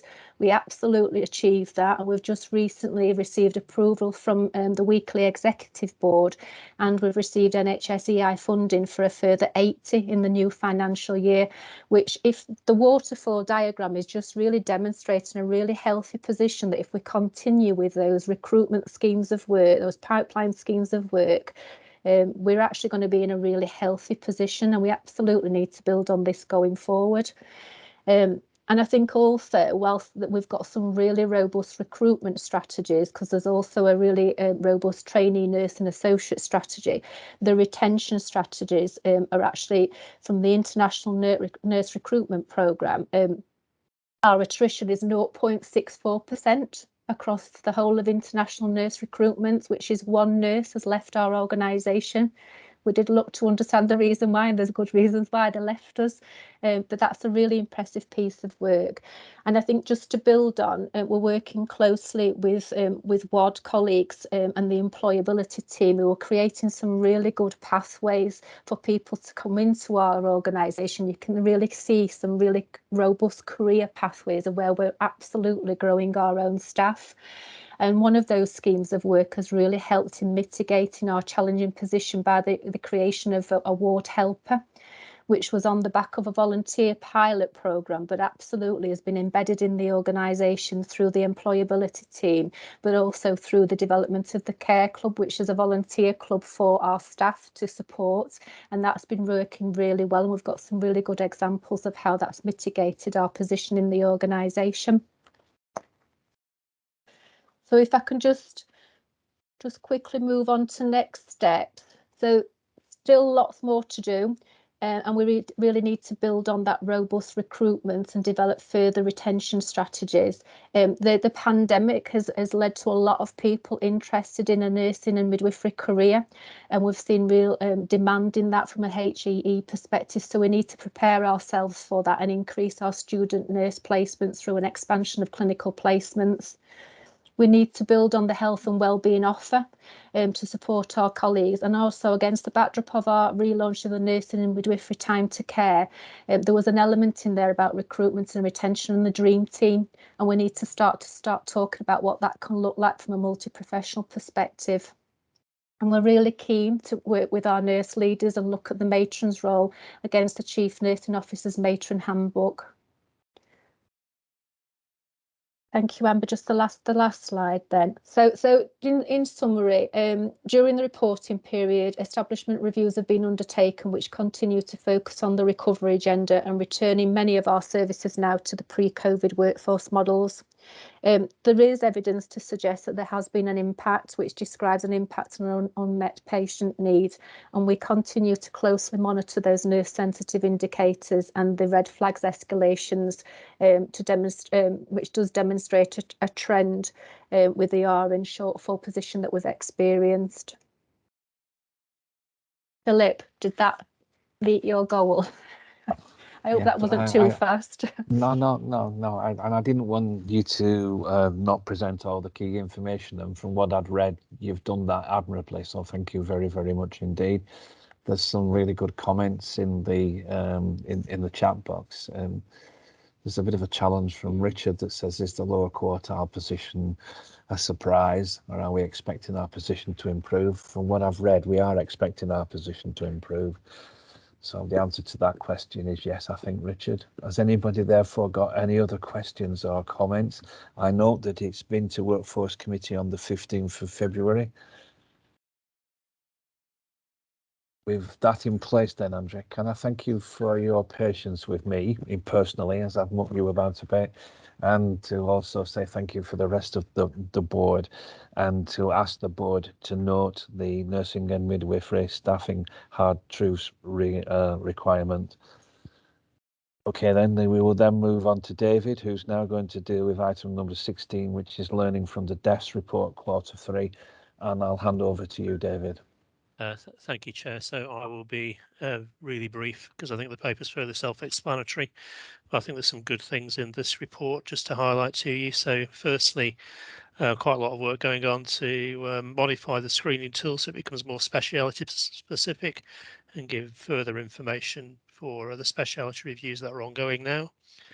A small improvement in the total number of deaths reviewed to 31%. If you look at the slide on page 1 of the paper, I think it shows you by month the percentage of reviews that have been done. And I think if you map that across the number of COVID patients in the hospital, you probably find a fairly close correlation between those numbers on there. I think it's particularly highlighted because certainly in acute medicine, respiratory and elderly medicine, where the majority of our deaths occur, they've had the most COVID patients to manage as well. So those services have been significantly challenged, but nonetheless, we do have recovery plans in place for them. Overall, majority of reviews are being rated as either good or excellent in terms of the initial screening reviews. I think about 10% are probably poor or non very poor. Those have resulted in 24 structured judgment reviews in Q2. Of those, 6 were then deemed to be poor or very poor care, and 3 of those were escalated to an orange incident to be managed through the serious incident process. The learning from the reviews is fed into the Trust Quality Improvement Programme through the care of the acutely ill patient. And I think we've now been able to start seeing some links into the learning from deaths review process with the medical examiner review process, which runs in parallel and also generates information around the quality of care that we deliver and also identifies cases for structured judgment reviews. So lots of good work still ongoing in relation to this piece of work. And I think it is starting to, I think we can show now that we do have a link in from the LFD process to the quality improvement programme within the organisation. I'm happy to take any questions. Thank you. Just thank you very much for your paper and for the appendices, which I thought were very clear. Alistair, you wanted to ask a question, and then one other who I haven't, Andy, sorry. So it's Alistair, then Andy. Thank you, Philip, and thank you, David, and really welcome the signs of an improving position on this. I was just going to ask, in terms of deaths of people with a learning disability, are they all now, or do they all continue to be the subject of an initial review if it's the death of a person with a learning disability, or are they just included within the overall percentage? No, so the patients with learning disabilities are dealt with, and so that all of those patients should have a review, so that they obviously we try and prioritise patients within this programme who are at increased risk from a protected characteristic as well. So certainly from a learning disability point of view, that they would be captured and go through the ledger process as well if necessary. Great, thank you. So I've got Andy next. Andy. No, David, you have some good stuff here, encouraging. Just out of interest, if we take all this learning from these reviews, what kind of processes would you use to kind of follow through on that and make sure you're confident that learning's, really been embedded? Because that's a challenge often in reviews, isn't it? You spend all the time proceeding to do this, as you say, the pressure to do it, and then how do we make sure that learning's shared and spread through the organisation? So I think it's on a number of levels, Andy. So I think for the initial clinician, it will go back to them. There's learning, I think, for the people who are doing the reviews as well, for that matter, and the themes are frequently common throughout the review. So we produce a summary report that's taken through the divisional PSQBs and obviously into this paper, but also it feeds through into the quality improvement programme that we've got in relation to documentation or care of the acutely ill patient and detecting deterioration. Obviously, we're doing work around medication to make sure that those are given on time. So I think it feeds through into a number of different forums so that people can get the learning from this. We've also got newsletters going out as well, which summarise some of the key learning themes from this programme, along with obviously other work that's ongoing. Okay, super. That sounds good. Thank you. Richard, you wanted to ask a question? Just a very quick one, David, not directly related to the report, but we did talk several months ago about an external review being performed by Professor Mohammed, I think, in response to particularly movements in SHIMI, HMSR, etc., HSMR. Is that still happening, and when are we likely to see, if so, the results of that? Yeah, it is still happening, Richard. So we've had the first report from Mohammed, which related to community deaths. So those which have occurred 28 days post-discharge, which are included in the SHIMI metric. Effectively, it's a bit of a red herring, the report suggests, and that the number of deaths that occur in community is sort of inversely related to the number of deaths that occur in hospital. So if you look at the total number of deaths, then we're fine, and we think that it's just an artifact of where people are dying rather than a reflection of poor care in relation to either discharge planning or community care that follows that. So we've had that report out. I can share it with you outside of the meeting.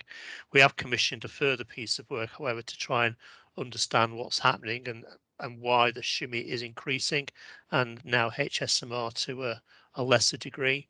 So that work is still ongoing, but that's a separate piece of work that we've asked him to do. We'll report around that at a later date. I think it's fair to say that SHME has been increasing across probably all organisations.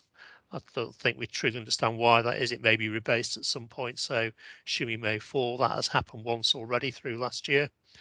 But yeah, hopefully we'll get some further information from Professor Mohammad's review. Thanks, David. Are there any other questions or comments? Can you thank Cornell and Mandy, who was the authors to this paper that you've presented, David? And we note the contents of that report. Are the board happy that I move on? Thank you very much. The next item I have on the agenda is Ellen, and this is to approve. This is the risk management strategy and policy. So I'll straight to Ellen. Yeah, and I'm not, I don't propose we spend too much time on this, Chair. It's already been through the Audit and Risk Committee. It is a report that's very familiar to board members, and it is simply an update. And on the cover sheet, you will note those areas that have been updated. And I'm hoping that should be all we need to discuss. Philip, thank you. In which case, I'll ask Andy, is there anything, Andy, that you would want to draw to the attention of the board, seeing as it's been very well looked after at the Audit and Risk Committee on the 25th of January? The cover sheet, as Ellen says, I asked that to happen to be really clear what changes have been made, and I and the committee have been through it and we approved it with finding it. Okay. Is the board therefore happy that this is approved? The board is asked to approve the risk management strategy and policy. Thank you very much.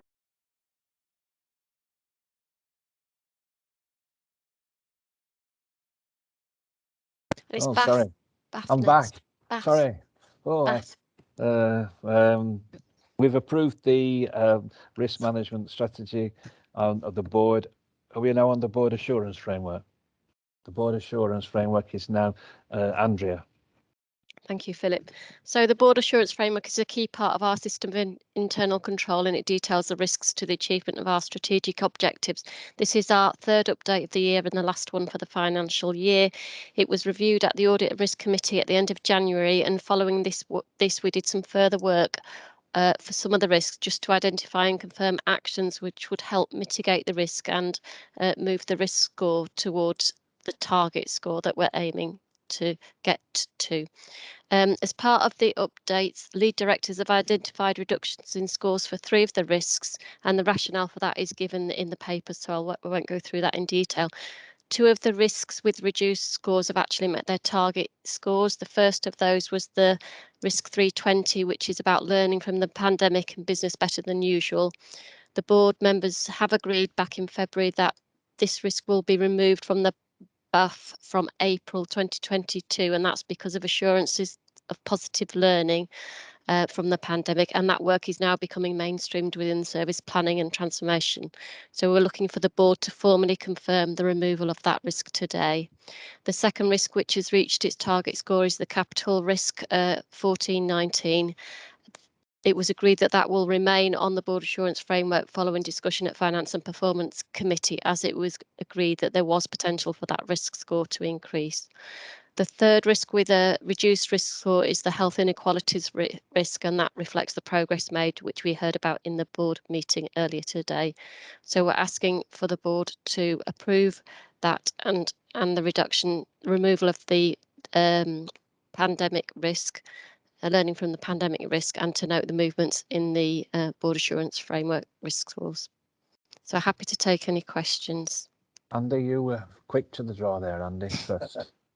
Just a quick comment, which was, so Andrew and I went through some detail. So just my thanks to you, Andrea, and to exec colleagues for the update you've done for BAF. I think it's into my kind of process hat we wear at ARC about it's been done well. I think it looks much more complete now, so it's in really good shape. So thank you very much.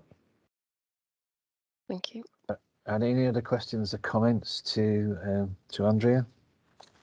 Just to remind you, the board is asked to approve and then to note, are you happy that that's what we have done to your satisfaction? Thank you very much. The next item I have on the agenda is the Ockenden Review of Maternity Services End of Year Progress Report. and I've got Karen Spencer, head of midwifery for this. And if I've kept you waiting, Karen, then I apologise to you.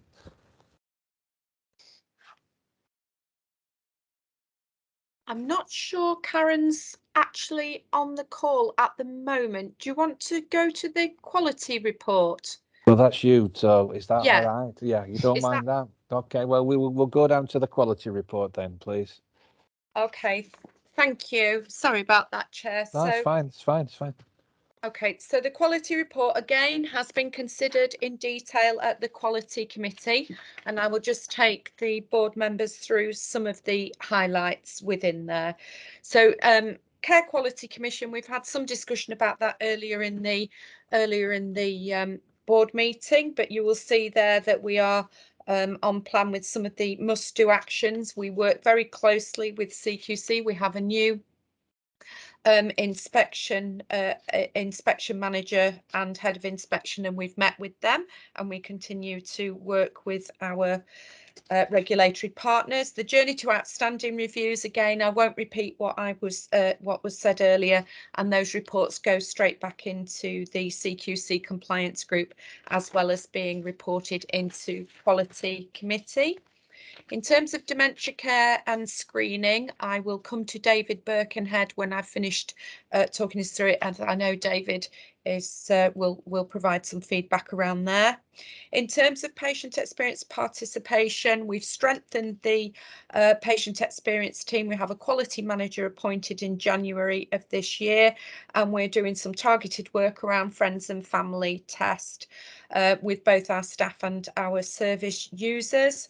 The Making Complaints Count collaborative continues, and again, you will see that there is has been a dip in performance, and that will be covered off in the IPR.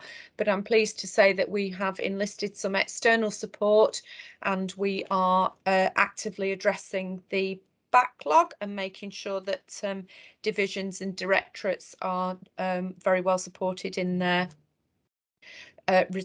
response to complaints. So we've strengthened some capacity in there, and we should start seeing an improvement. Around legal services, we have an acting head of legal services, and they've been progressing some work with one of our coroner's offices, and we will be having a meeting around with one of our coroner's offices to get those systems and processes and relationships absolutely where they need to be.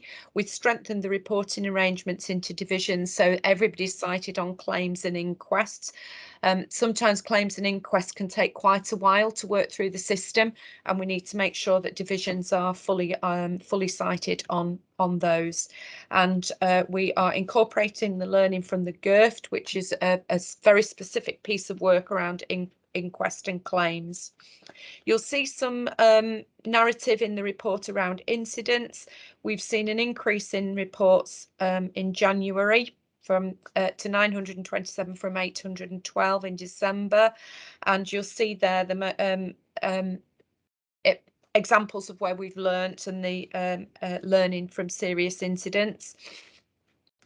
We've had a focused piece of work around managing any backlogs around outstanding actions, and we're very close to closing down any outstanding actions as a result of serious incidents. We continue to get very good engagement into the serious incident panel, and the serious incident panel, as we've already discussed, takes on board now not complex safeguarding cases as well as complex complaints. So we've got that triangulation there. Medicine safety, key focus of the quality committee. Some positives here around electronic medicine storage cabinets have are being implemented. Active temperature monitoring for fridges is going live.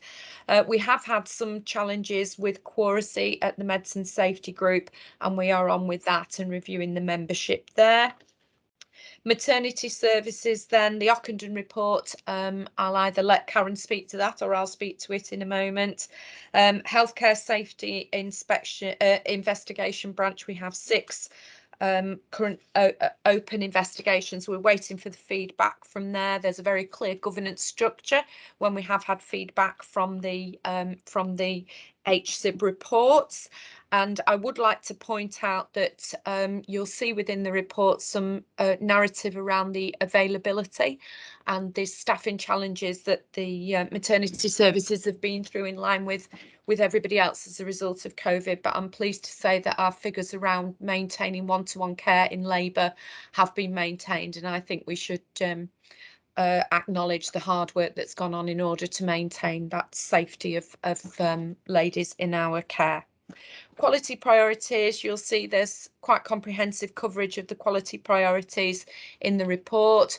Denise, as chair of the quality committee, makes sure we stay on track in terms of those deep dives, and we have a regular round of deep dive reviews into each of those quality priorities. We've seen a reduction in the incidence of hospital-acquired pressure ulcers from November to December, and quite a lot of work continues around that. I've tasked Judy Harker, who's our tissue viability nurse, with reviewing our action plan around pressure ulcers and making sure that we can keep a very close eye on those patients who we know to be more vulnerable. And the medical division have gone through a process of releasing time to care. So with the matrons are absolutely cited and working much closer at ward level every morning, and that's part of their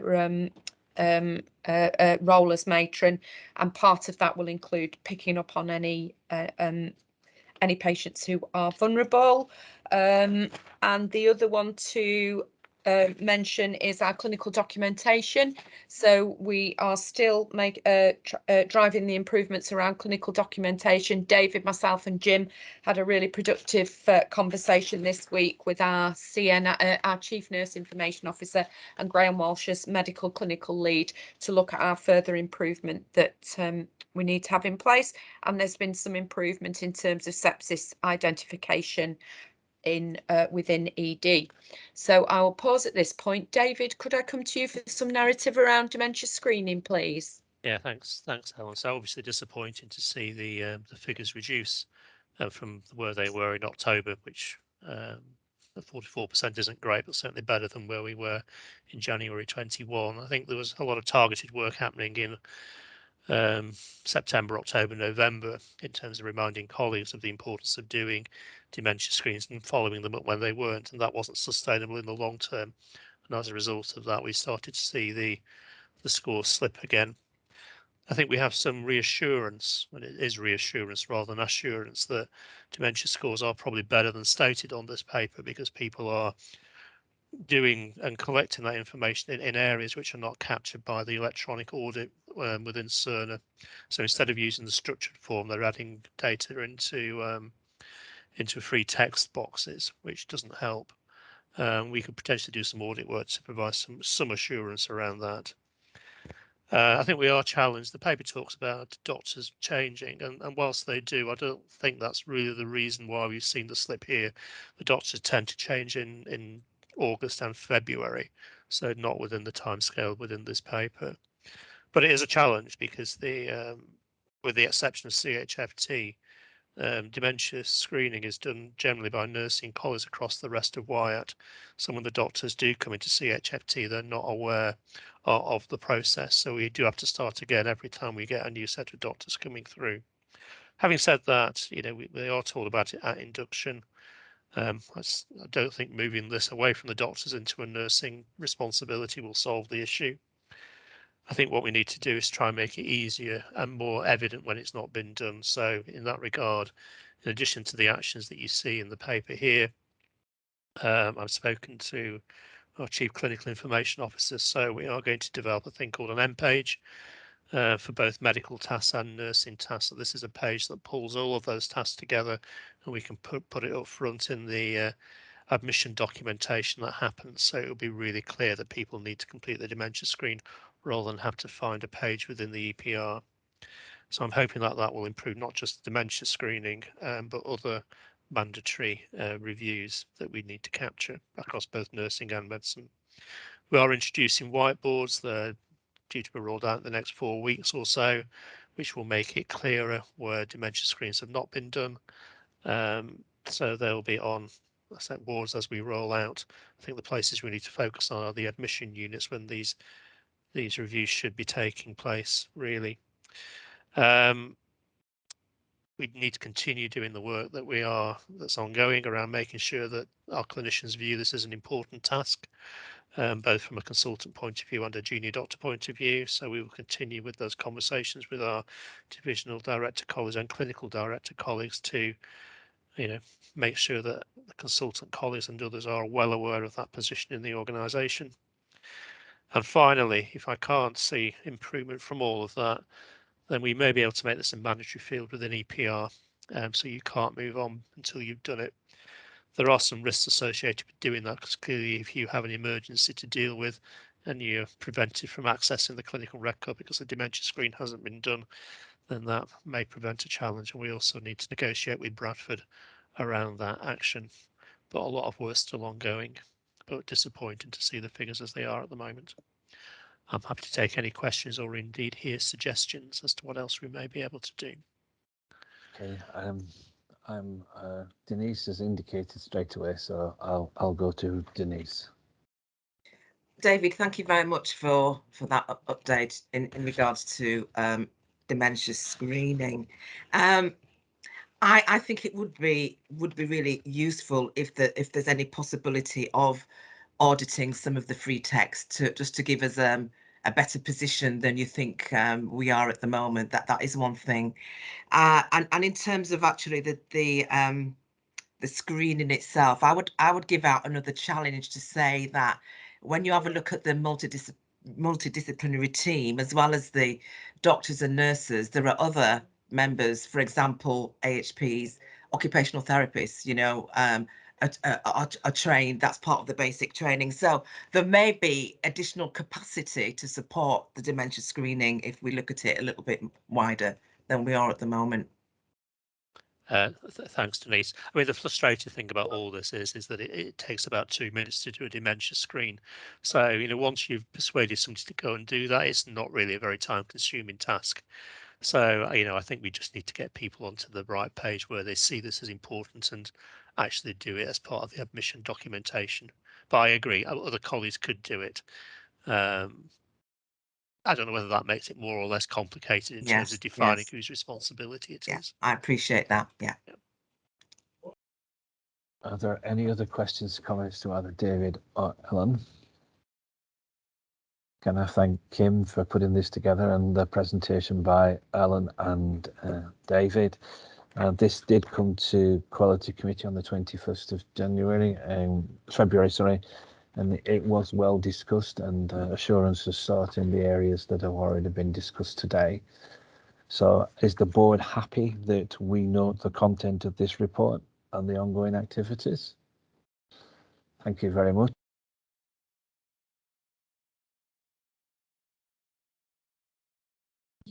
That I've been told by Amber, just that occasionally, Amber, that Karen's here now, so we will go to Karen for the Ockenden review.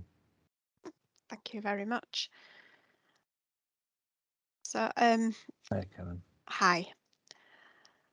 So, as you all know, in December 2020, Donna Ockenden produced her first report into the Shrewsbury and Telford Hospitals maternity services, and we were asked early in January 2021 to submit specific evidence to provide assurance around compliance. That was a self-assessment. In June of 2021, we were again asked to submit specific evidence to assure our compliance, and we received feedback of that evidence in November 2021. So there is an action plan which I will share with board. So just to give some reference, within the paper, it does describe CHFT's compliance against the 7 immediate and essential actions from this evidence that we submitted, and the LMS-wide compliance. So just to give assurance that whilst we're found to be not compliant from the evidence we submitted, we are not particularly an outlier against our colleagues in the LMS. We've identified 2 areas which we require significant improvement. One of those is around our work with our Maternity Voices partnership.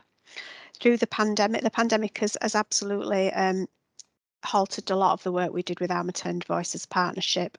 They've got a new chair through this period of time and they cancelled a lot of their meetings. This has now been reinstated. We have a co-produced work plan pre-pandemic, which we've shared with the new chair, and we are happy to carry on with that work plan. The bit that's missing now from our work with the MVP is it is vital that we can get them back on site, that they can listen to voices of the women using our services, and they can support some of our improvement journey. The second element, which we need continuing compliance with, is around the personalised care and support planning for women. This is now been added to our Athena upgrade, which means we can absolutely identify and regularly audit that we're carrying out personalised care and support planning for women, as well as documenting it in the free text. As part of the Ockenden review, we also had to submit our workforce plans, and I've talked at this board before about our birth rate plus work and the funding we receive from NHSEI to meet our deficit of birth rate plus. And again, talked widely that all our posts are advertised as they become available, and the difficulties that we're currently having in filling our midwifery vacancies. And again, this is reflected across the LMS and nationally. We know that nationally there continues to be a shortage of midwives. The other action that we were asked to take is a gap analysis against the RCM document Strengthening Midwifery Leadership. And I'm pleased to say that we've made, since we submitted in June, we've made some advances in this area as well. So one of the asks is for a director of midwifery in every trust, and I'm happy to say that from May onwards you should have a director of midwifery in post, so that's excellent news. There's also an ask that nationally we need more consultant midwives.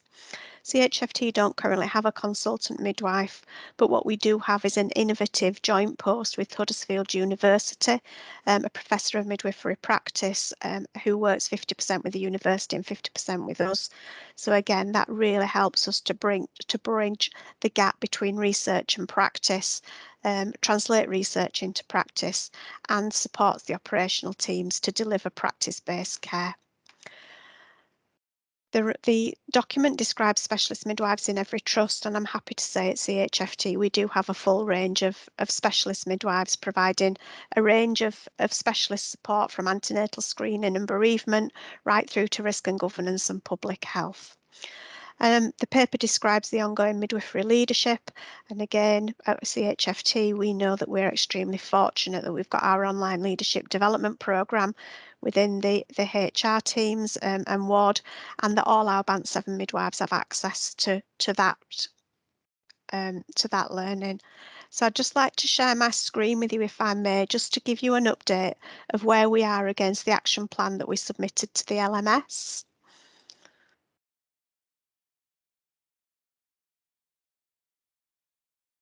So I didn't add this. You won't have this information within the pack. This is information as of the 1st of March 22. We've been requested to share our update with the local maternity system. So what you'll see on the left is the immediate and essential actions. The evidence required is a specific evidence that we were asked to submit nationally to prove that we were meeting every element and every question within every element.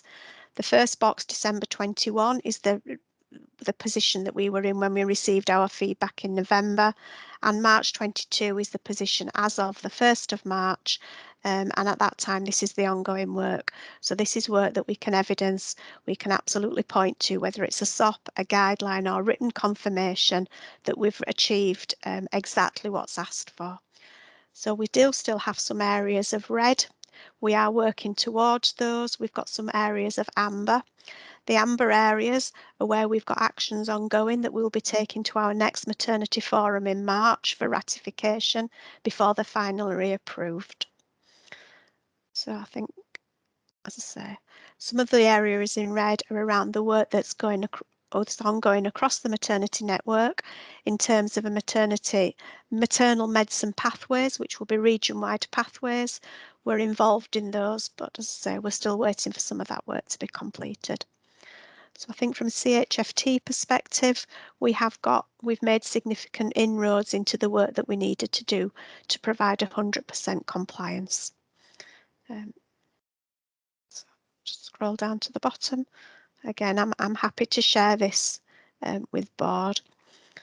I think moving forward, the action plan will be shared through our maternity forum. It will come up, it will be described at divisional performance review meetings, and I will include it in my maternity paper to quality committee. So a real clear line of sight to board that maternity services have achieved compliance.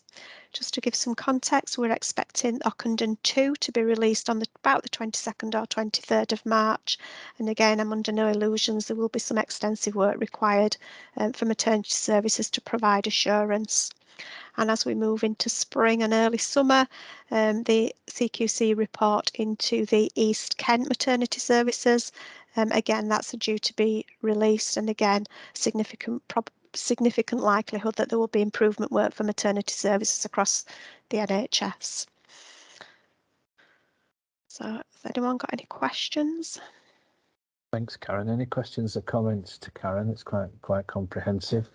If any members of the board want the spreadsheet that Karen had, can they please contact Karen outside of the meeting, reassured that there's a clear line of sight going through to quality and then onto board as and when appropriate. Has anybody got any questions or comments to Karen? Karen Heaton. I'd just like to say, as the board champion, Karen and her team have done a tremendous amount of work, and there's been no let up at all as a consequence of the pandemic. So well done, Karen, and thank you for everything that you've done. Really appreciate it. Thank you. It's a team approach to all this, Karen. Okay. Well, thanks once again, Karen. Is the board happy, therefore, that we know the contents of this paper and the... Oh, Denise. Sorry, I didn't get my hand up quickly enough.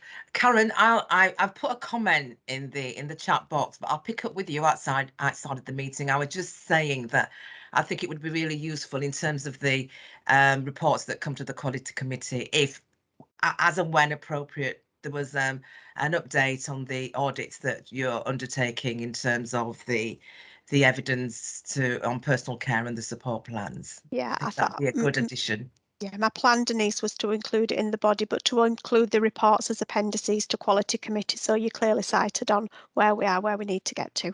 Excellent. Thank you, Karen. Thank you for that, Denise. We're going to note that report. Is everyone happy with that? The next item I have on the agenda is the quality report to note. Is that right? Quality report to note.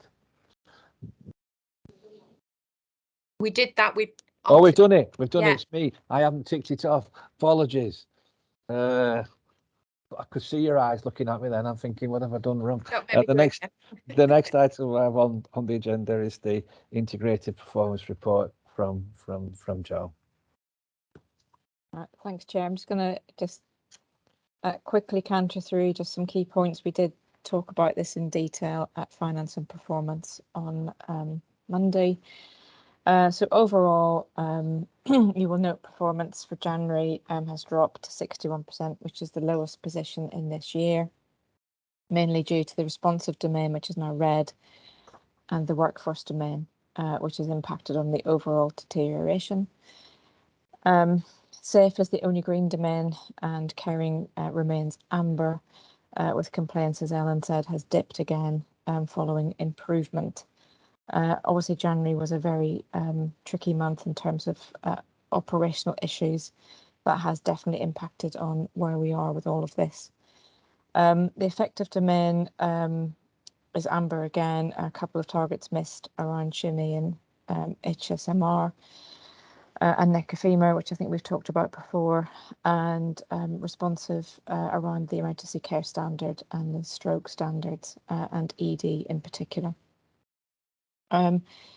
Just some key points to note in terms of cancer 62-day referral for treatment. I just want to highlight the positives first. We were second out of 127 trusts for performance. which is fantastic news for our patients. So that's just something to celebrate. Yeah. And in terms of the emergency care standard, year to date, we remain 14th in nationally. We were 75% in January, but we can be better. So just to note, it's good, but we need to be better than that. So around electives, just I've already highlighted the key points there. We've already touched upon the financial position and what's going on through that. Just to note, in terms of ED, numbers have increased throughout January, so that's just a point to note and that we're keeping an eye on, although we are working on our streaming processes and what happens to patients that come through that don't need specific A&E care. And we've already talked about the dementia screening, as David has updated earlier on. Suzanne may want to come in around the one culture of care, must-dos and our support to colleagues, but certainly we have been focusing really significantly on this throughout January in terms of the absence levels and making sure that people access the wellbeing and support that is out there for them. So I'll stop there and just take any questions. Are there any questions or comments to Joe? Well, therefore, we're asked to note the contents of this report. Is everyone happy that that's what we do? Thank you very much. The next item I have on the agenda is Andrea, who's going to ask us to approve the non-executive director champion roles. Thank you, Philip. So the purpose of this report is to confirm that the Trust is following the new approach to board oversight and non-executive director champion roles that was outlined in some national guidance we got from NHS England and Improvement on Christmas Eve. So the guidance addresses an issues that most trusts have experienced, which was the challenge of the number of roles that NEDs were asked to cover within the time commitment that non-executive directors have. So in brief, the new approach means that there will be oversight by board committees of a number of activities and responsibilities that were previously held individually by non-executive directors. So the paper confirms the 5 core non-executive champion roles, the rationale for retaining these, which is given at Appendix 1 in detail, and it confirms which of our non-executive directors cover these 5 champion roles. So going forward, when we have a NED reporting or commenting in their capacity of their defined champion role, we'll reflect this in our reports and minutes as Karen just did with the Ockenden report. So the paper also highlights 13 other roles that transition to the new approach of oversight by the board or board committees. As the quality committee takes on the highest number of these roles, the terms of reference of the quality committee have been revised to incorporate this, and they're enclosed. So the board is being asked to note the new approach to board oversight and approve the related quality committee terms of reference changes, which we've previously shared with Ellen and Denise from the Quality Committee, and who are both supportive of those changes. So I'll pause there and ask for any questions. Any questions or comments to Andrea? Andy? Yeah, just a quick one, Andrew. We discussed this briefly at the notes of thinking about this. We talked about the cybersecurity piece. In effect, comes through Audit and Risk Committee today, and I don't know whether you kind of gone away and discussed that with Brendan, whether you want to explicitly make it a board piece, which obviously can be because of its importance, but we do have a route through Audit and Risk Committee today to pick up on cyber security, because we have the Information Governance Group that looks at that and reports through to Audit and Risk. Okay, yep, so thanks for clarifying that, and we can reflect that in this paper, that is adequately covered within the Audit and Risk Committee and isn't required to come up to board from there. Yeah, it can be escalated through if needed there. Okay. Yeah, thank you. Any other questions or comment? We're therefore asked to note this new approach, taking into account the comments that have just been brought to our attention by Andy and the response from Andrea, and to approve the changes to the Quality Committee terms of reference that are set out in the paperwork. And those have been agreed by Ellen and Denise prior to this meeting. So are you happy that that's what happens? Thank you very much. The next item I have on the paper is the governance report. Now, Andrea's going to take us through all this. It's a little complicated. Is that we have to note, approve, note, approve. So I'm sure Andrea will tell us what to do at the appropriate point. It's no use trusting me when I can't even unmute myself at the best of times. So I'll pass to Andrea. Thank you, Philip. So this does report presents 3 items for noting and 5 items for approval. It's a larger report than usual, as a number of the items in the report support our year-end annual reporting processes, such as the fit and proper persons and the declarations of interest register. So focusing on those items for approval, the first 2 items relate to the running of the board, and that's the annual review of the board terms of reference, with some additions relating to confirming that we have the new role of Associate Non-Exec Director and that they may attend board meetings. And there's some other points of clarification in there around deputy chairing and non-quoracy of meetings. And the second related item is the board work plan, which is our forward plan of business for the year, which is enclosed. So those 2 papers are Appendix Q4 and Q5. So I'll just pause on those 2 if there are any questions, or to confirm if people are happy to approve those items. Lots of nods and thumbs up.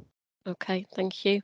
So the next 2 items will also take together relate to governance documentation changes to the sections listed, and that's to incorporate the role of the Associate Non-Executive Director in our standing orders and our trust constitution.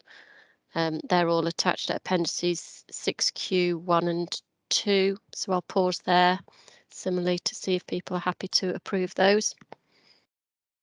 Yep, thank you. And finally, we are seeking delegation from the board for the sign-off of the 2021-22 annual report and accounts. So for that to move to the Audit and Risk Committee. So we've managed this in this way over the last 2 years. And that's because the time frame for sign-off falls in June and doesn't align with our board meeting schedule. So the approach was supported at the Audit and Risk Committee in January when we proposed that. So we're looking for formal board approval for that delegation today, please. Everyone happy to approve that? Thank you. Thank you. Just a comment from Richard. Does Richard or Alistair or I have to declare an interest in the NED recruitment process or not? I wouldn't have thought so. Just note it. No, I think that's for information. Okay, thank you. The next item, so you're happy that we've approved all of those and we've noted the appropriate places. The next item I have on the agenda then is the Public Sector Equality Duty Annual Report. And this is to approve, and Suzanne, you're going to present this to us. Thanks, Philip. I'm taking it as read. So there are many aspects to this, both from a colleague and a membership point of view. There's been some positive joint working across the place, and we've had some good outcomes across the annual report. So other than that, I can take questions, but assuming everybody's read the report. Okay, any questions or comments to Suzanne? Just to remind you, we're asked to approve this report. I think there's a lot of comments and shaking their heads and thumbs up, so it is approved. The next item I have on the agenda are the board subcommittee chair highlight reports. They're in the minutes room for review. That's the Finance Committee, the Finance and Performance Committee, Quality Committee, Audit and Risk Committee, and Workforce Committee. Is there any questions to any of the chairs who are all present?